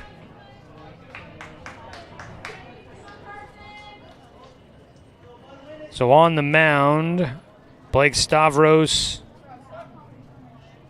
got him with 76 pitches right now in this ballgame. Swing and a miss at a breaking ball well outside. That one had him guessing there. Dunn goes down with the strikeout.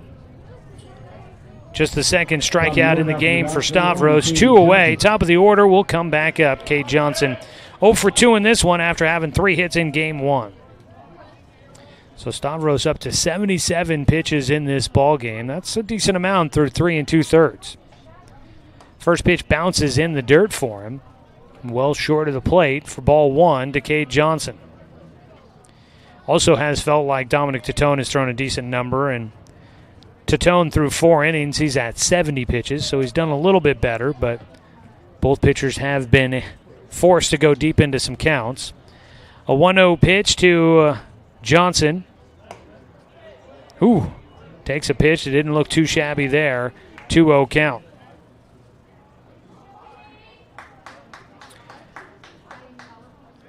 Mentioned Gary Selby earlier, watching online. We'll be up at Gary Selby Field at Sweet Johnson Stadium coming up tomorrow there at North Eugene High School. 2-0 pitch is in the dirt. 3-0 count for Cade Johnson. 3 walks already for Stavros. Same schedule tomorrow, 5 o'clock start time for the doubleheader. Game 1 at 5, our pregame at 4:45 here on the Score. We'll look back to second, no throw. Burke back in with nobody covering the bag. Doc's hoping to get a split here, and then, maybe a sweep up there in Eugene. We'll see what happens. 3-0 pitch for Stavros. Strike in on the inside corner to Johnson, a 3-1 count. Docs had success up in Eugene the last time they were there in the Papa's Pizza Invitational, making it to the championship game before losing. 3-1 pitch. Johnson pops this one high in the air, foul territory. Chasing is Christ. He's up in front of the Docs dugout, and he will not be able to track it. It was playable. He was right up on the railing by the Docs dugout, but he just didn't have the spot right. That ball came down by the front entry to the dugout, and Eli Christ, the third baseman, was standing more back towards the back entry into the dugout, further down that third base line. So it was playable. He just didn't track it cleanly. Back at the plate with the 3-2 pitch here for Cade Johnson. Out at second base, Parker Burke, ground ball, third base side. Burke off the bag. They look him back, but he will take up to third base. It doesn't matter. There's 2 outs, and the inning comes to an end. But the Docs do regain the lead here in the 4th inning as they score another run on 1 hit. There were no errors for the Challengers, and 1 man left on base for the Docs. 2-1 our score, heading to the top of the 5th inning on 541radio.com and on the Score, 92.3 FM and 1490 AM. Hey there, sports fans. Thanks for watching this local sporting event online at 541radio.com. Did you know there's more than one way to watch games online? You can watch games on your laptop or desktop computer, your tablet, or even your smartphone just by going to 541radio.com. But we also use YouTube to stream all of our video broadcasts, which means you could be watching this game on your big screen TV with a number of different streaming devices. You can stream our live YouTube broadcast through your PlayStation or Xbox gaming device, or through streaming devices like Google Chromecast, Apple TV, or Roku. There's plenty of ways to follow this live local sporting event. Plus, you can find past events archived on 1490 The Score's YouTube channel. Find us on YouTube and subscribe today to keep up with the latest in local sports coverage.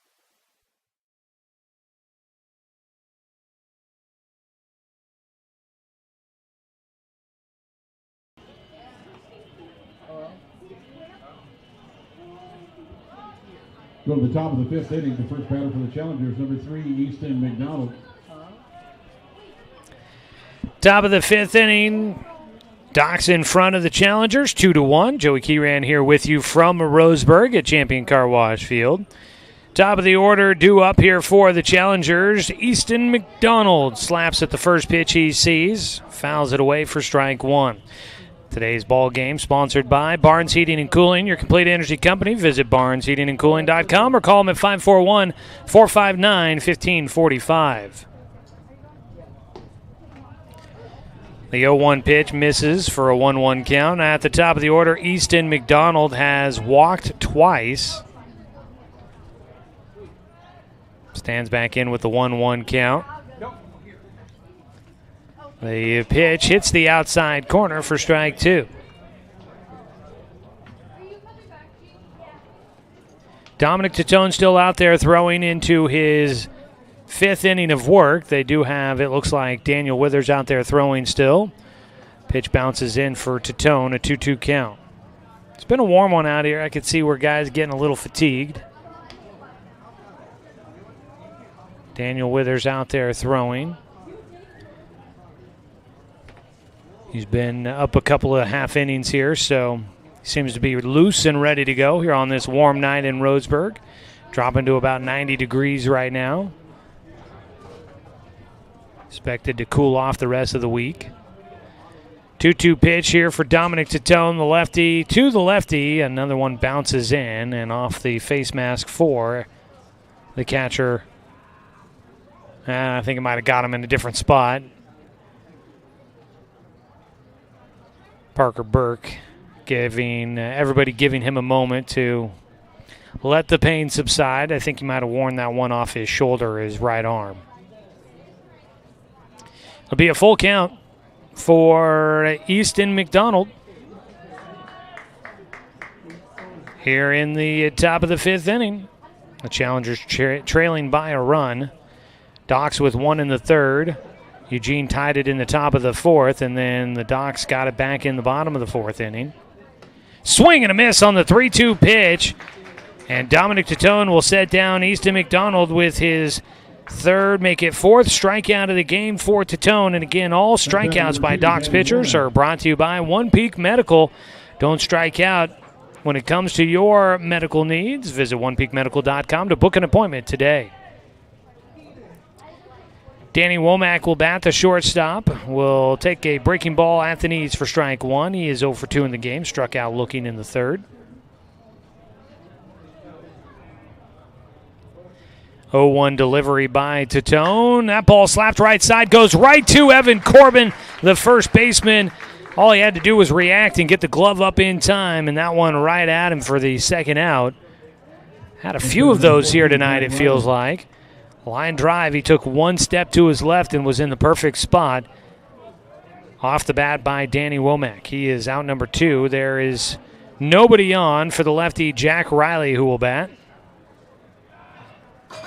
First pitch to Riley. He slaps that one left side into the bullpen and out of the stadium as it hops over the wall. Strike one. Might have gotten sent back over. I'm not sure if somebody tossed that over or somehow it bounced back in. 0-1 count for Riley. Tatone trying to get through the 5th inning. He will work a strike across on the outside corner, 0-2 count.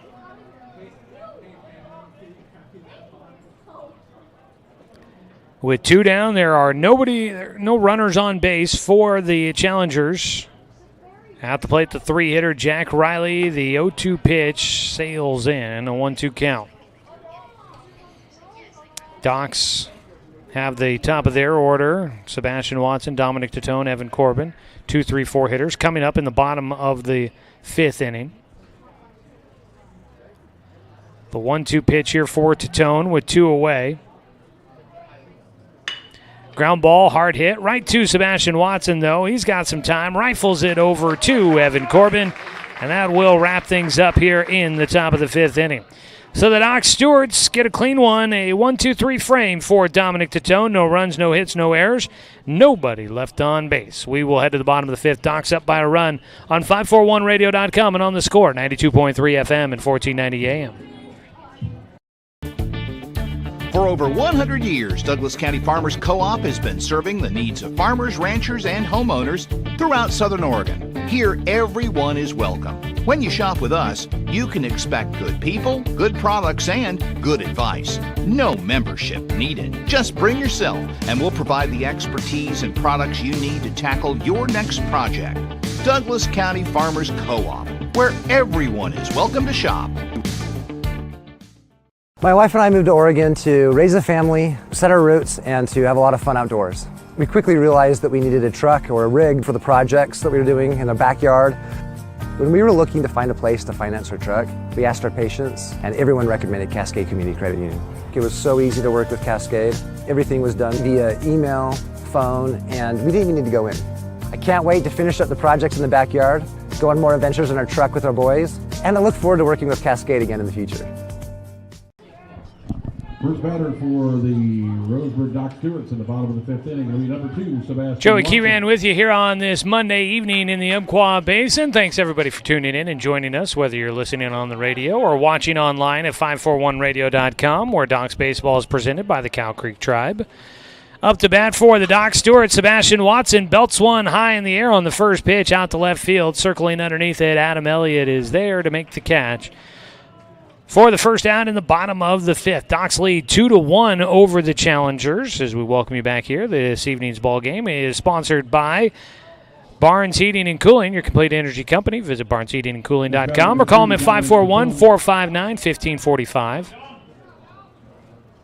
Dominic Tatone drove in a run with a double back in the 3rd. He'll bat with 1 out and nobody on base. The first pitch is in for a strike. On the mound for the challengers, looks to still be Blake Stavros. It is. Out of his windup, the righty misses in the dirt out in front of the plate for a 1-1 count. Just watching Stavros through the binoculars there. Thought maybe he was talking to himself. I think he's just chewing gum out there. The 1-1 is high and away, a 2-1 count.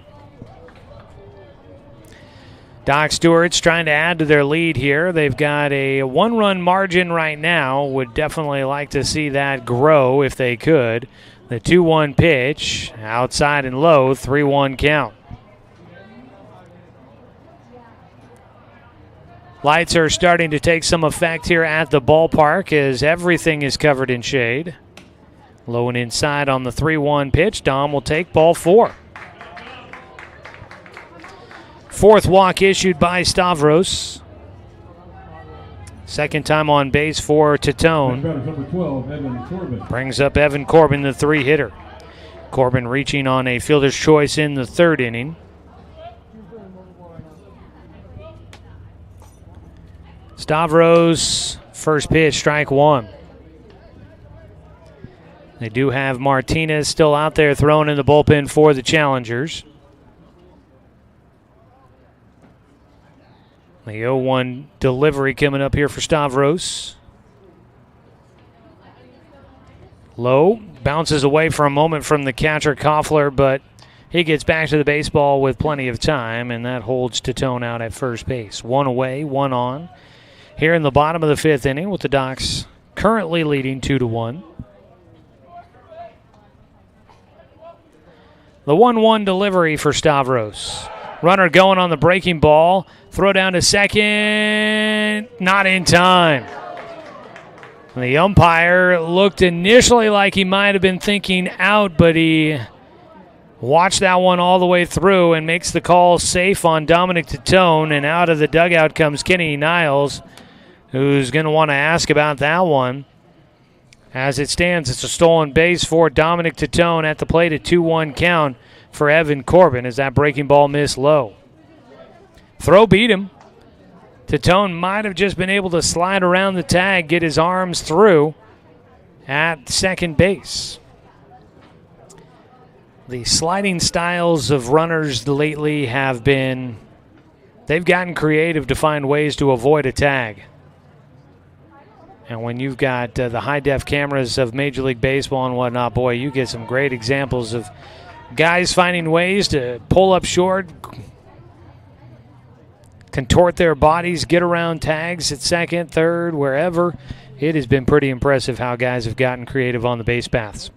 2-1 pitch right now with Dominic Titone out at second after he moves up 90 feet on his own. Corbin will sky one in the air out towards center field. It is the second baseman that's going to make the catch. McDonald tracking it all the way, but you had the shortstop, Womack, and the center fielder, Butler, all in the vicinity.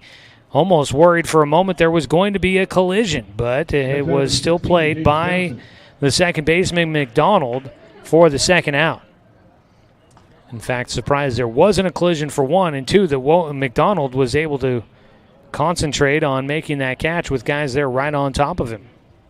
2 down, Jace Johnson batting, 0 for 2 in the game. Grounded out to third base last time at the plate. He's looking for a base knock to see if he can drive in Dominic Titone from second. First pitch is a called strike. Makes it an 0-1 count here from Champion Car Wash Field. Doc's leading against the Challengers, so 2-1 at the moment. No balls and a strike for Johnson. Jace waits. Stavros delivers a breaking ball outside.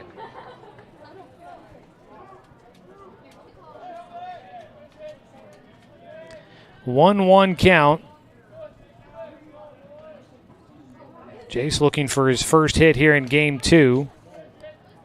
Also went hitless in Game 1. Did have a sac bunt in there. Not the situation to try and lay down a sac bunt here with 2 outs in the bottom of the 5th. Out at second base, Dominic Titone after reaching on a walk. The 1-1 delivery from Stavros, outside and low again, a 2-1 count. Doc's Baseball here on the Score, sponsored by Roseburg Honda. Buying a car can be a hassle, but at Roseburg Honda, it's different. Customer satisfaction, their highest priority.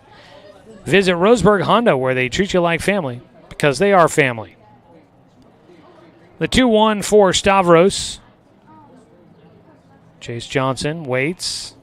Long wait. The pitch inside.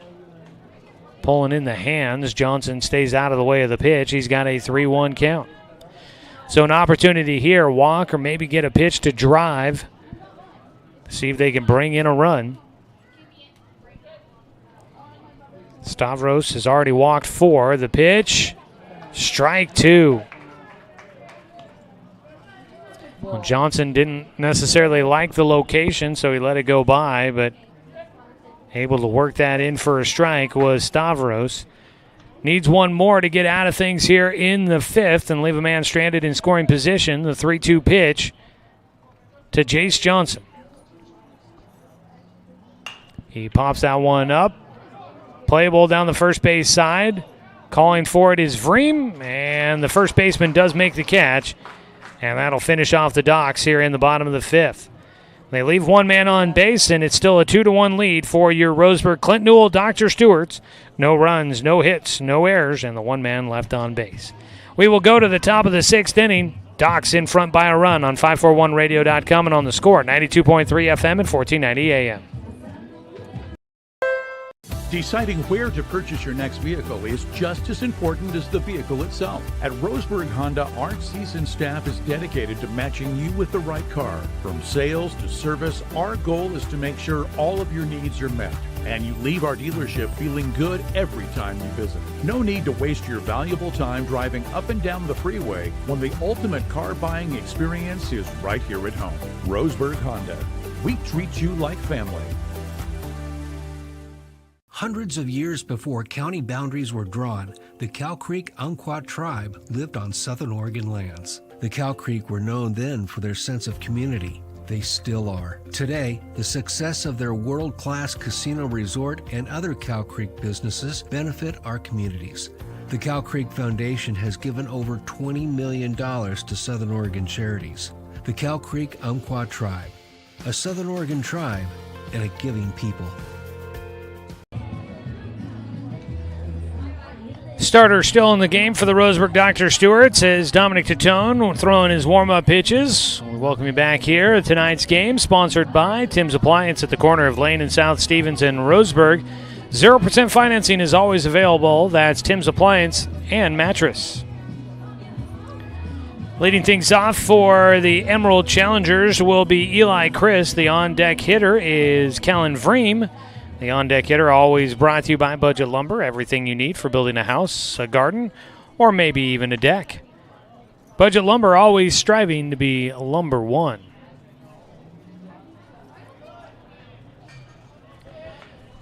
The Challengers trailing by a run, 2-1. Docs trying to get their first win in Area 4 play and trying to snap a 2-game skid. Eli Christo for 2 at the plate. His third time up against Dominic Tatone here. He took the first pitch high and inside, ball 1. Christ is lined out to the third baseman and flown out to right field. He'll put this one into left field down in the corner. That's going to be extra bases. Christ is heading for second. Jacobs will get it and fires in. It is a leadoff double here in the 6th inning for Eli Christ. So Christ will get on base to start things off for the Challengers into scoring position. That's the game-tying run out there for the Emerald Challengers. Callan Vreem had a double in the 4th inning, and a ball kind of hit the same way, deep into the corner in left field. He will stand in here with a man at second base. Daniel Withers has been throwing in the bullpen. He's still up there, but he's not really throwing all that much. First pitch swinging, fouled away by Vreem. Strike 1. 6th inning here, so getting down to it. Docs would like to have a more comfortable lead, but they're up by 1. That's what matters. Relying on Dominic Tatone and the defense to try and keep it that way. An 0-1 pitch. Corbin way in, expecting a possible bunt. Won't get it. That pitch over the plate, but high. A 1-1 count.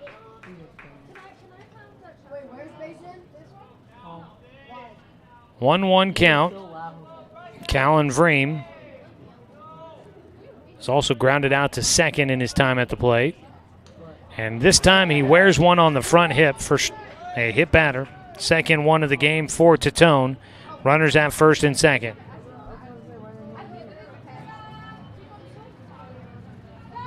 Next batter, number 34. Now the Docs. Yeah, that is still Withers out there throwing. I thought maybe it was somebody new. Runners at first and second with nobody out. That does help out with a force possible.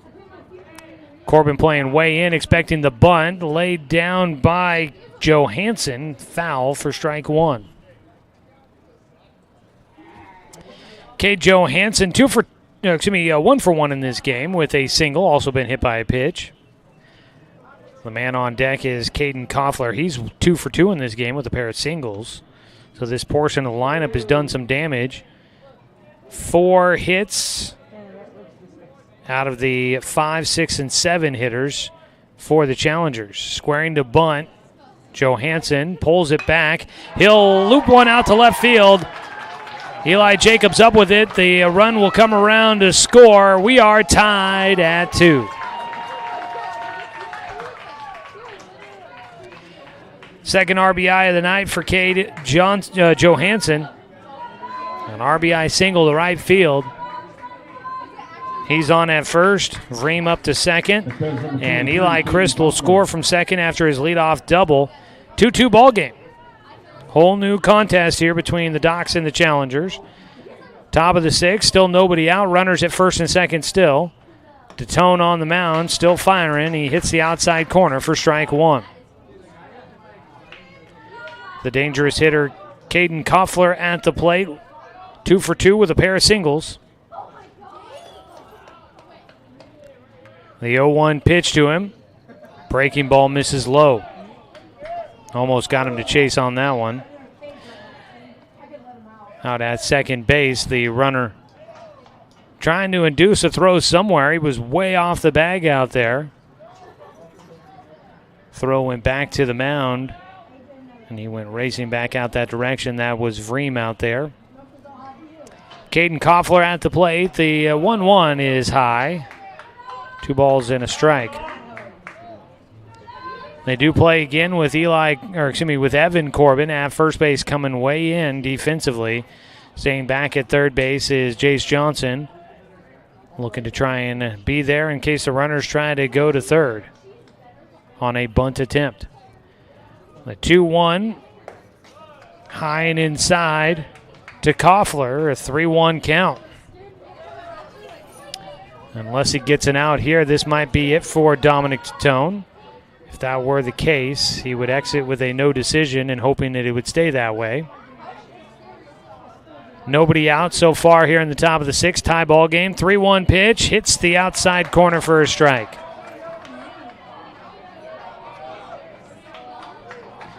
Full count coming up here for Koffler. Docs would love to see a double play ball. DeTone's 3-2 pitch. That ball fouled away. Staying alive is Koffler, the catcher. Koffler has gotten on twice with singles and been left in scoring position both times. Right now he's trying to drive in some guys from scoring position. Out at second base, Callan Vreem. At first is Cade Johansson. A 3-2 pitch with nobody out. DeTone steps off before he delivers.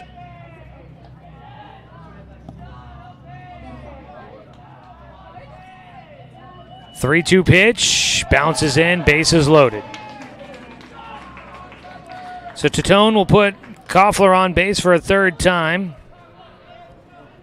A walk, the third of the game for Dominic DeTone. Bases loaded with nobody out. It's a 2-2 ball game, but the Challengers, a perfect opportunity to try and change all of that.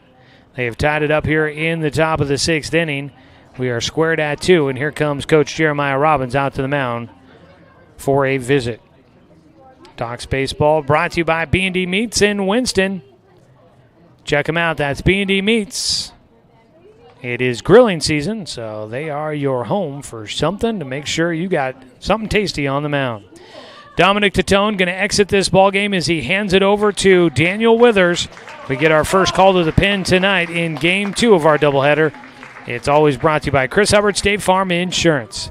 We'll come back after a 60-second timeout and get you all the details on the pitching change and the defensive moves by the Doc Stewarts. Tie ball game 2-2 with the runners on every base and nobody out in the top of the sixth for the Emerald Challengers on 541radio.com and on the Score, 92.3 FM and 1490 AM. I don't think you realize how much energy you've lost until you start the hormone replacement process. Our energy really started to wane. We were both gaining weight. My sleep pattern got really messed up. One Peak Medical changed our lives individually and as a couple. We're just a lot happier because we feel better. We're not tired and run down, and it just makes our lives easier and happier. Hormone balancing can help with fatigue, anxiety, pain, and much more. Call or book online today at onepeakmedical.com. The innocence of youth. Is there anything any better? But soon they'll be in high school and facing all the same challenges you faced. How to make friends, how to fit in, how to be cool. We want our children to have everything they'll need to live fulfilling and productive lives. Make sure the kids in your family are among the more than 120,000 participants here in Oregon who take part in high school sports or activities.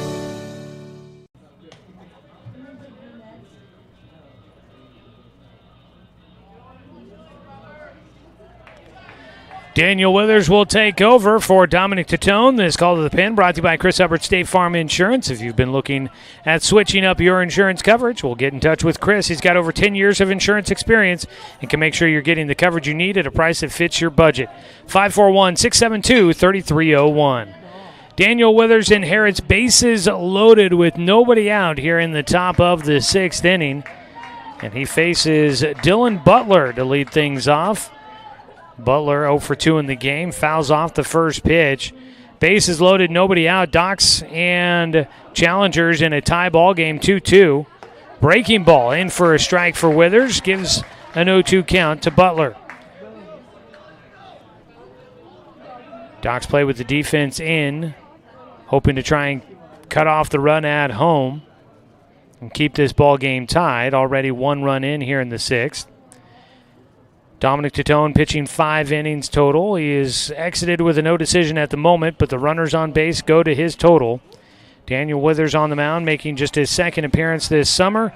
He's pitched 1 1/3 innings so far. His 0-2 pitch here for Butler. That ball in the air should give the Challengers a lead on the run. Dill in front of it, makes the catch, throws it in. The runner going to try to move to third. Will. It's a one-run ball game. The Challengers in front. Sac fly for Dylan Butler. Drives in. Callan Vreem. Tagging and moving to third goes Johansson. Staying at first base was Koffler. There's now one out. 2 runs in here in the sixth, and the Challengers lead 3-2. The 9-hitter Adam Elliott at the plate. He is 0 for 2 today. So 2 runs come in so far here in the sixth inning. And the Challengers take their first lead here in game 2. First pitch outside from Withers for ball 1. So Dominic Titone now hoping that the Docs can come back to take the lead in the bottom of the sixth or the seventh so that he does not take the loss and that his team gets the win. Low for ball 2 to the 9-hitter Elliott.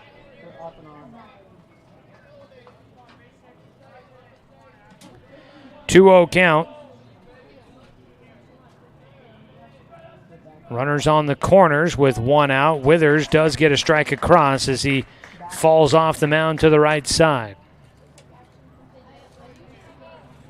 Facing Adam Elliott, who struck out his last time up against Dominic Titone in the 4th inning. Strike across to make it a 2-2 count for Withers, who has not struck anyone out in his 1 1/3 inning of work. He did issue 2 walks, gave up 2 runs and 2 hits in that 1 1/3 inning. 2-2 pitch. That ball popped up, not very deep. Playable for Watson. The second baseman makes the catch. The runner at third will deke, but will not go. And there's 2 away. Much needed out there that does not allow a run to score. Adam Elliott Top of the order now. 0 for 3 in the game now with a couple of pop-outs to the second baseman, Sebastian Watson. Top of the order, 7th hitter to the plate for the Challengers here in the 6th. Easton McDonald will bat. He is 0 for 1 in this game with a pair of walks. Left-handed batter facing the right-handed pitcher. With 2 outs, he's got an opportunity to try and add another run to the lead for the Challengers. At third base is Cade Johansson, who reached on an RBI single here in the 6th. Runner at first, step off.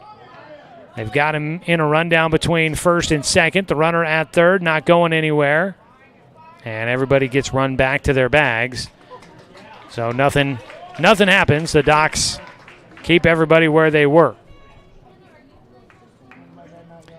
Back to first base was Koffler, and Johansson never moves from third. First pitch, swung on and missed by McDonald for strike 1. McDonald had walked twice to start out the ball game, but was forced out at second. He was forced out at second once and got thrown out stealing. The 0-1 pitch, runner going. It'll be a 1-1 count, and into second base without a throw goes Koffler. So 2 away, a 1-1 count, 2 runners in scoring position. A 3-2 lead for the Challengers here in the top of the 6th. Withers, 1-1 pitch. That ball lined to left field coming in. Eli Jacobs can't make the catch. It'll get away from him. 2 runs will score, and rounding the bases will be McDonald. Jacobs chases it in left field. It'll be a triple for McDonald. 2-run score. The Challengers take a comfortable lead at 5-2. A run was probably going to score no matter what, unless Jacobs had come up with that play. But he did not come up fast enough to get to that ball. And then his attempt to dive at to make the catch came up short, and that let the ball get by him. So 2 runs in for McDonald. He's at third base. At the plate, a 1-0 count for Danny Womack. So that'll close the book on Dominic Titone. Swing and a miss, strike 1 for Womack, 8th hitter to the plate. He's the 4th batter to face off against Daniel Withers. 1-1, low and outside. Runner will not go as that ball trickles away from Parker Burke. So the first 4 runners all get on base. They all come around to score to make it 5-2. Challengers in front of the Docs here in the top of the 6th. Low and outside for Withers, 3-1 count.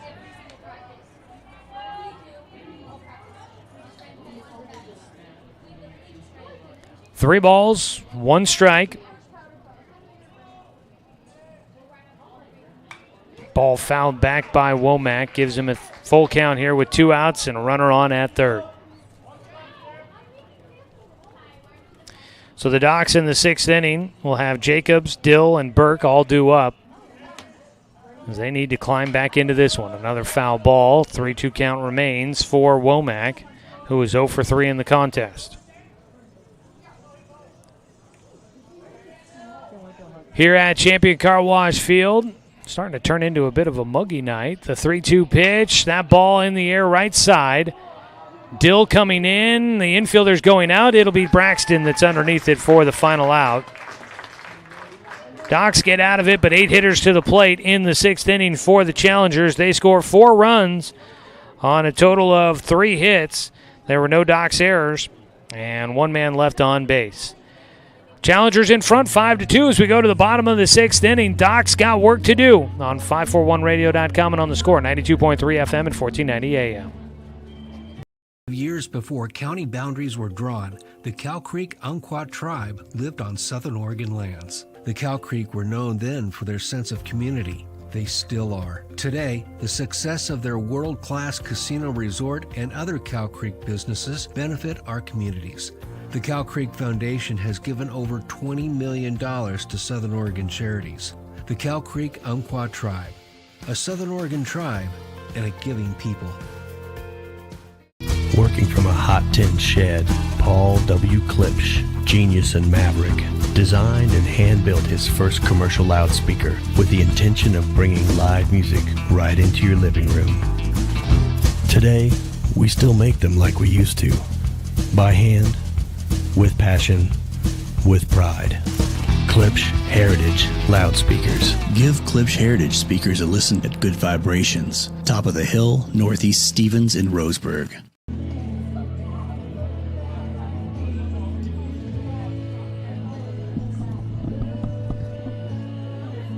The challengers will make a call to the pin, brought to you by Chris Hubbard State Farm Insurance. If you've been thinking of making a call to the pin on your insurance company, well, now it is time to get in touch with Chris Hubbard State Farm Insurance, auto, home, life, and more. Contact Chris at chrisinsures.com for a free quote today. The day is done for Blake Stavros. Coming in will be Cruz Martinez, a right-hander, submariner it looks like. Martinez from Willamette High School, graduating this year. He will face Eli Jacobs to start things off here in the bottom of the sixth. 5-2, the challengers in front of the Docs. First pitch, ground ball to shortstop. Womack has it, throws to first, it gets away, and the Docs will have a runner on base with the second error for the challengers here in the evening game. That'll be an error on the throw by the shortstop. Next batter, number 7, Braxton Dill. Had a pickoff that got away earlier in the game for the first error for the challengers. That'll be their second. Brings up Braxton Dill. Docs need 3 to tie here in the bottom of the sixth. So I don't know if we'll see Dill trying to square to bunt. Not showing, and he will take a looping breaking ball for strike one. That sidearm motion, submariner, Martinez. That ball kind of starts low, comes up, and then drops back down. It's a roller coaster ride for the pitch to Braxton Dill there. Pickoff throw to first base. Back in goes Jacobs. We saw Jacobs moving around the bases with a stolen base back in the second. He tried to steal earlier. So probably the challengers know he's willing to try and take off running. The 0-1 pitch to Dill. That one in the air to left field. Going back is Elliott on the run. That ball's carrying. It gets over his head. Eli Jacobs has got to get going. He will put the brakes on at second. There was no idea whether or not that ball's going to get caught in left field. And Jacobs probably needed a little bit more of a lead at first if it was going to get caught. I mean, that ball deep in left field, you could at least get most of the way to second base. If it was caught, he could have easily gotten back to first. But Jacobs slow off the bag, expecting that ball might have been caught, and that meant he was slow to get to second base. So a long single by Braxton Dill as he belts that one all the way to the warning track in left field. Runners at first and second for the Docs with nobody out. First pitch, swing and a miss for Parker Burke.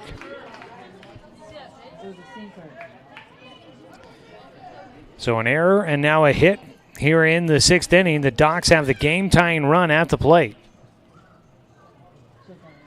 With nobody out, the 0-1 pitch here to Burke. Martinez delivers outside, a 1-1 count. Burke is 1 for 1 in the game with an RBI single back in the fourth. Also drew a walk in the second.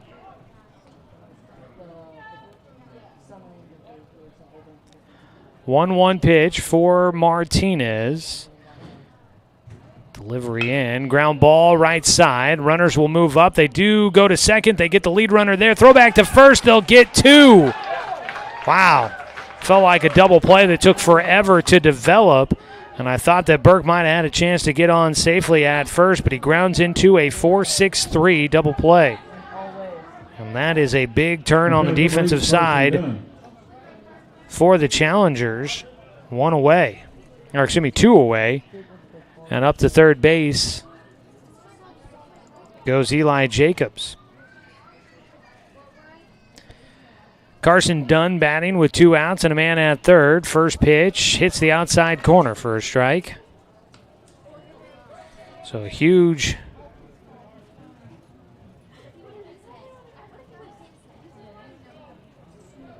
Huge turn there for the defense for the Challengers. The 0-1 pitch. A balk is called.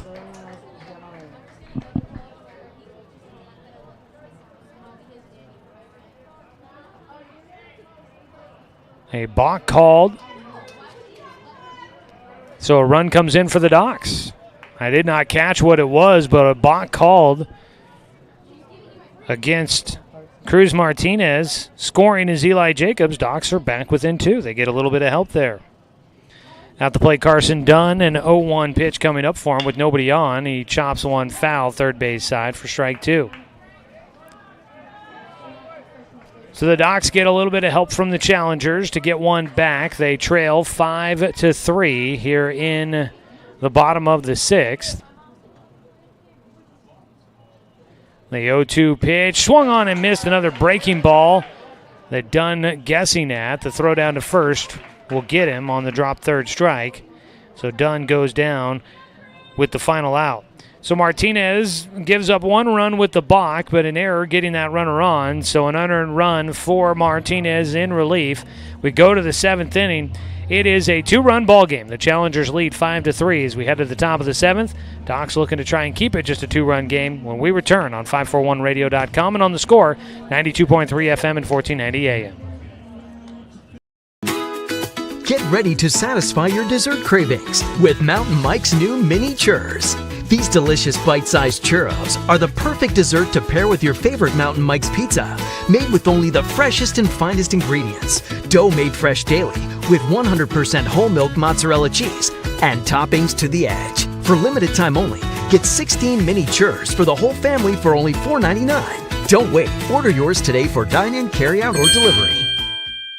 Hundreds of years before county boundaries were drawn, the Cow Creek Umpqua tribe lived on Southern Oregon lands. The Cow Creek were known then for their sense of community. They still are. Today, the success of their world-class casino resort and other Cow Creek businesses benefit our communities.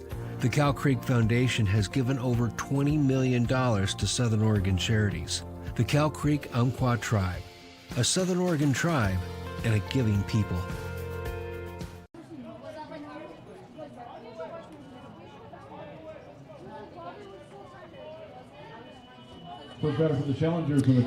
So we will go to the top of the 7th inning here at Champion Car Wash Field with the Emerald Challengers looking to try and pull off a sweep. And the first pitch by Daniel Withers to Jack Riley in the air to center field. On the run, the catch is made by Carson Dunn in the alley, taking away a hit by Riley. Sure did look like he had gotten around on that one pretty good. But the speed of Carson Dunn, it takes away a possible hit. So one pitch into the 7th inning. There's an out for the Challengers as we welcome you back here. Tonight's game brought to you by Tim's Appliance and Mattress at the corner of Lane and South Stevens and Roseburg. 0% financing is always available. 1-0 count to Eli Christ, who is 1 for 3 today with a double back in the 6th inning. Scored the game-tying run. Takes a strike from Withers, a 1-1 count. 1-1 from Daniel Withers. Breaking ball. He gets a big swing and a miss out of Christ for strike 2.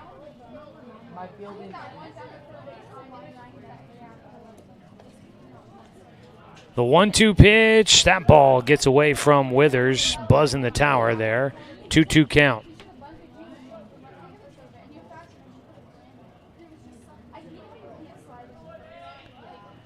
The 2-2 from Withers. Swung on and missed. Gets a big strikeout for the second out here in the 7th. Trying to keep the Docs in this one. First strikeout of the night for Daniel Withers. All strikeouts by Docs pitchers are brought to you by One Peak Medical. Don't strike out when it comes to your health insurance. Or your health coverage, I should say. Visit onepeakmedical.com. They are covered by most insurances and accepting new patients. First pitch, breaking ball inside for a ball to Callan Vreem, who was hit by a pitch in the 6th inning and scored the go-ahead run for the Challengers. They lead 5-3.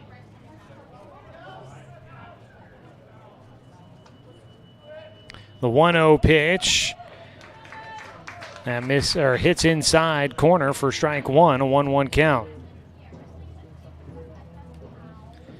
So 1-1 here for Withers, trying to get a 1-2-3 frame in the 7th.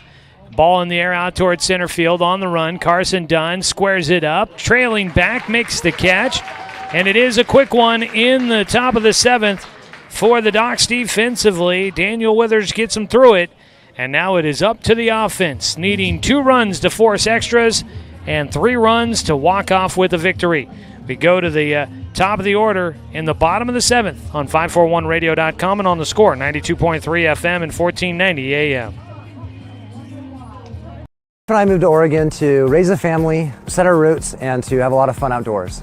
We quickly realized that we needed a truck or a rig for the projects that we were doing in the backyard.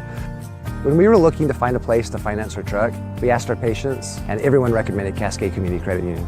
It was so easy to work with Cascade. Everything was done via email, phone, and we didn't even need to go in. I can't wait to finish up the projects in the backyard, go on more adventures in our truck with our boys, and I look forward to working with Cascade again in the future. Turn your home into your dream sanctuary with help from Douglas County Farmers Co-op. For over 100 years, we've carried everything you need to keep your garden and crops green and growing, including a large selection of soil mixes, composts, fertilizers, and other soil amendments. You'll also find stones, boulders, gravel, and more to add structure and diversity to your yard. Stop by or shop at DouglasCountyFarmersCoop.com.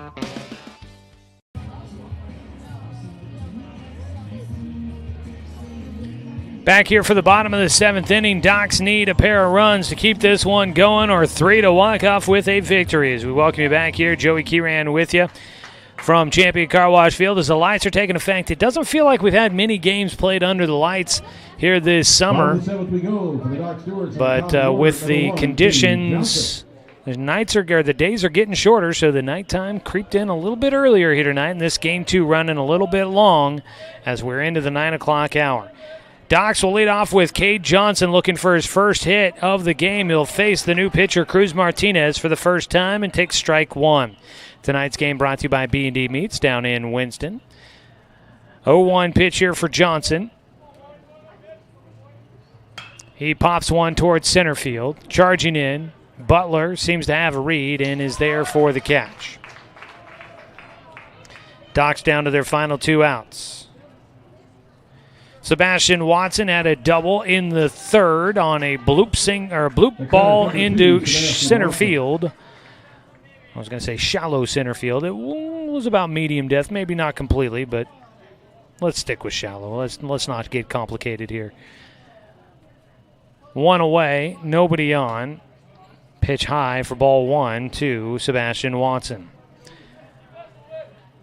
Starting to feel a little sticky here tonight in the booth. I'm sure out there in the stands starting to feel pretty comfortable as the sun has gone down. A breaking ball in and fouled off for strike 1.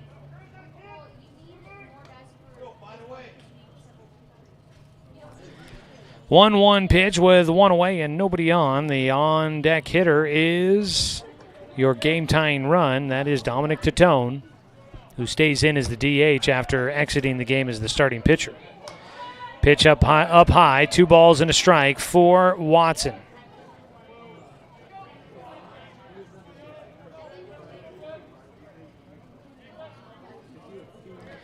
Two-one delivery by Martinez. Strike taken by Watson.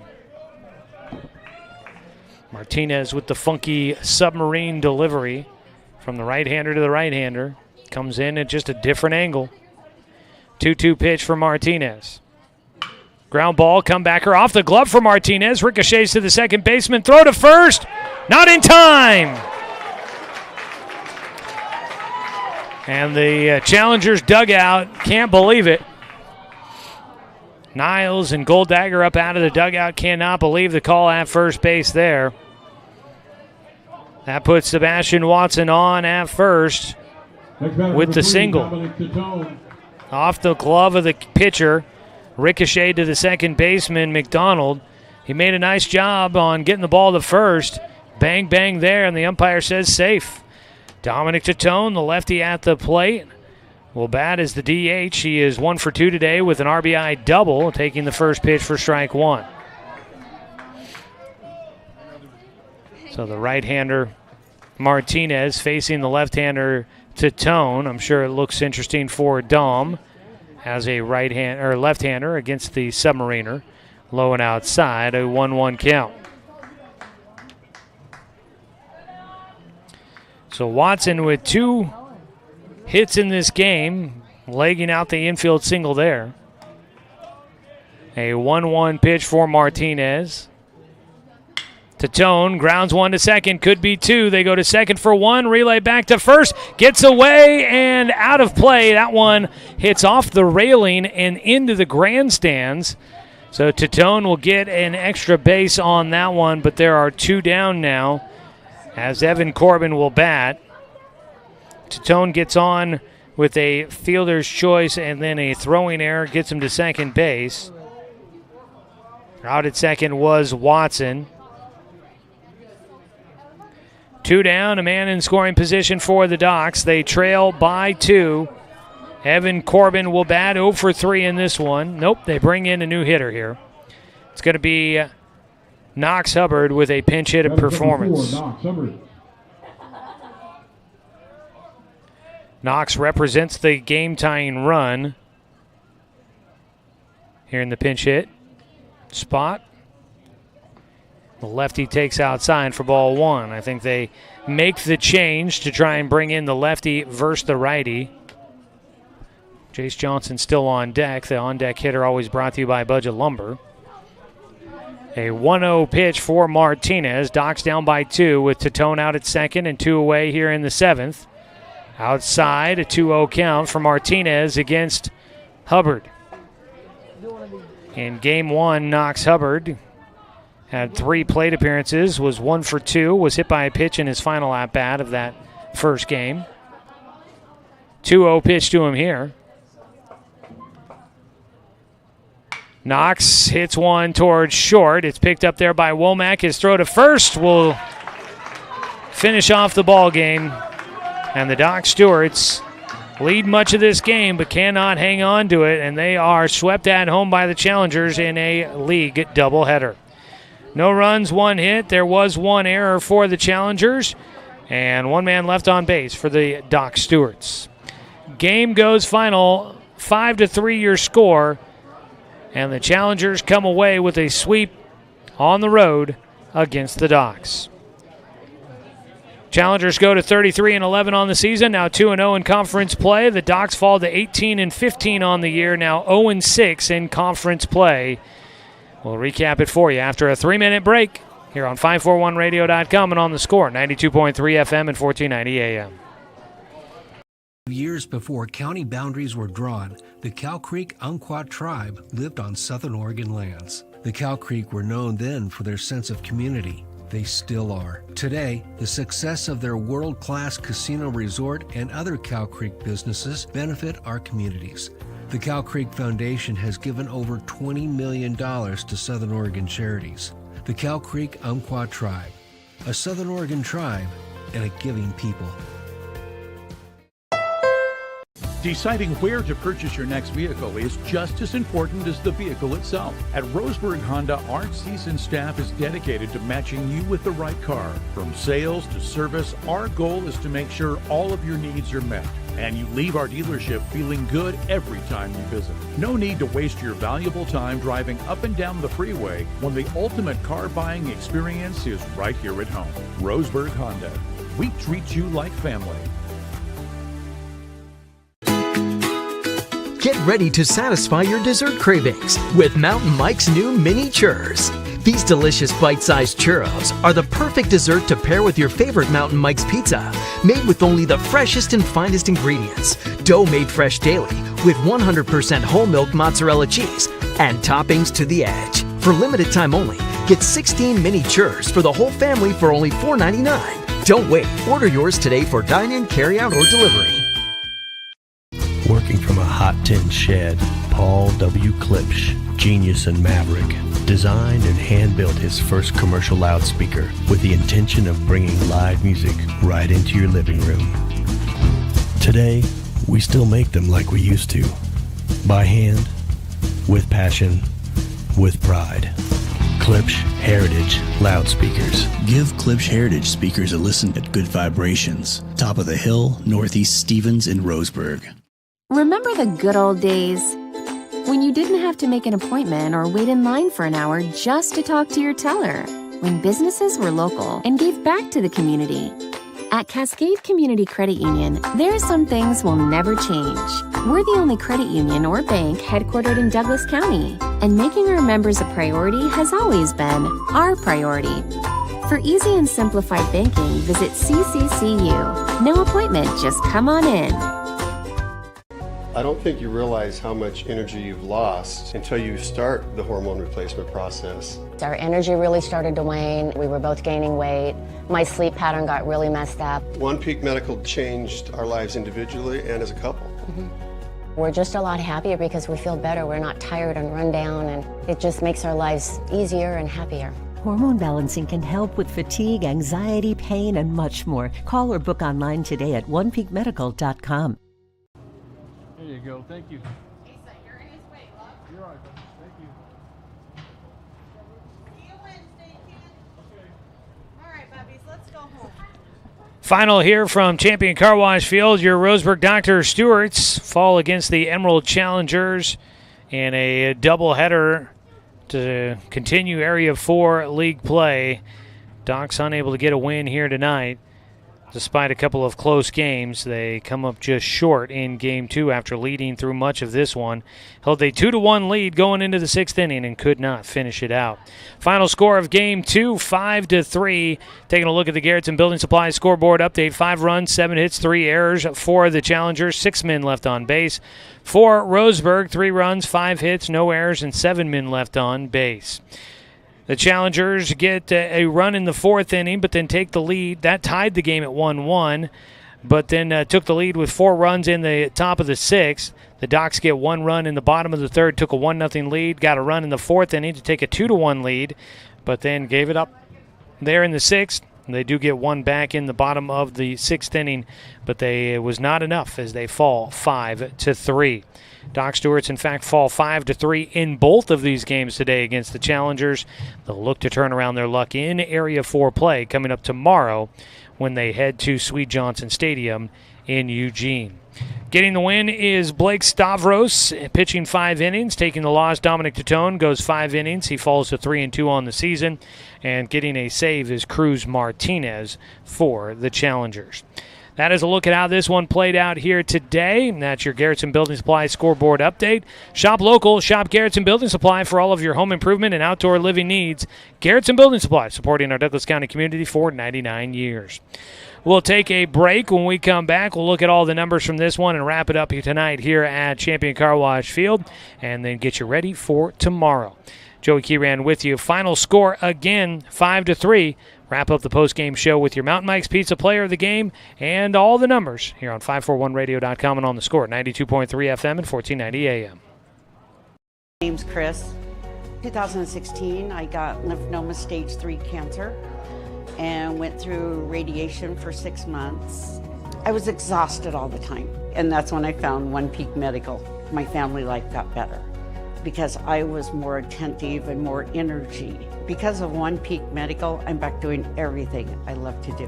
Hormone balancing can help with fatigue, anxiety, pain, and much more. Call or book online today at onepeakmedical.com.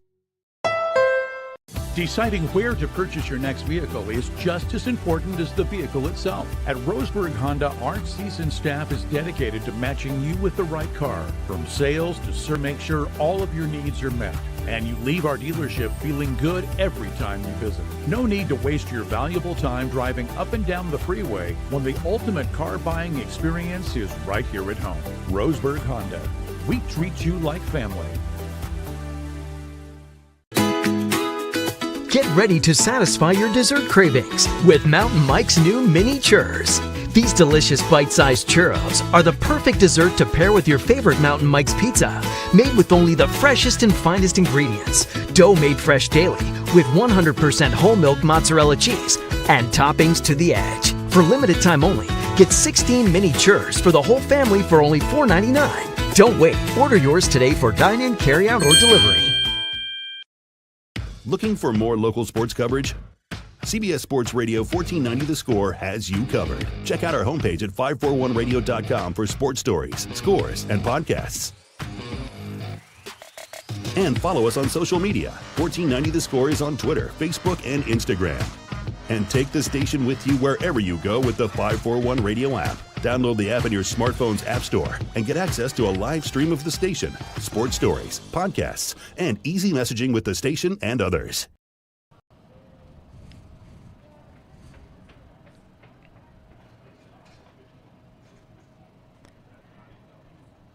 Well, the Doc Stewart's unable to pull it off tonight, losing a couple of games.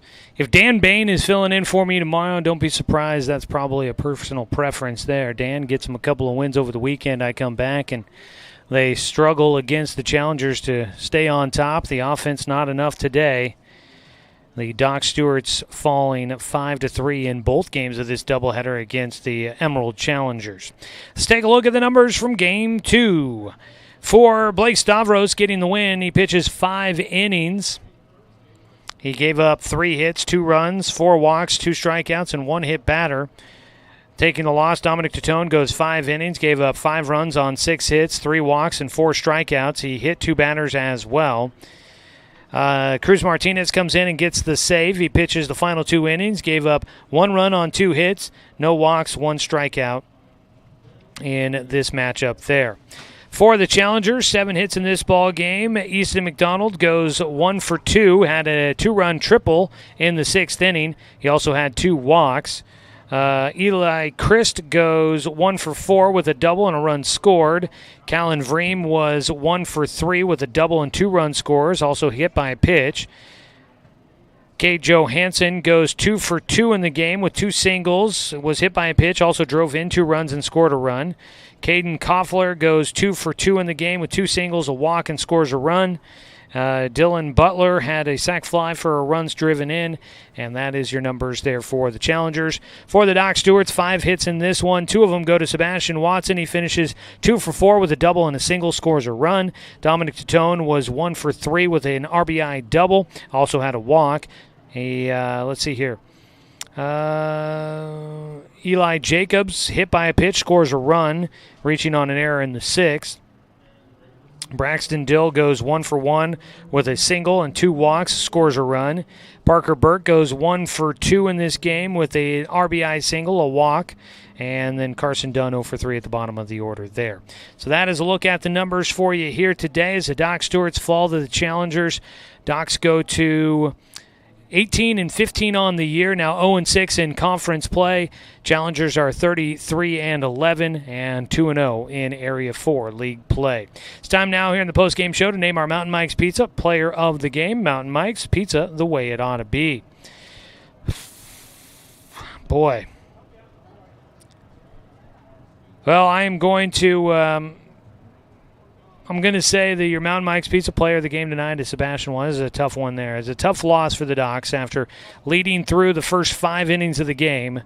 They could not hang on to it with a 2-1 advantage going into the 6th. They couldn't hang on to it. So a tough one to really kind of come away feeling anything positive about. A tough one for the Docs. But your player of the game tonight is going to be Sebastian Watson. He is the Mountain Mike's Pizza player of the game. Pizza, the way it ought to be. Check him out there on West Harvard Avenue by the 124 interchange with I-5 and just a few miles away from Champion Car Wash Field.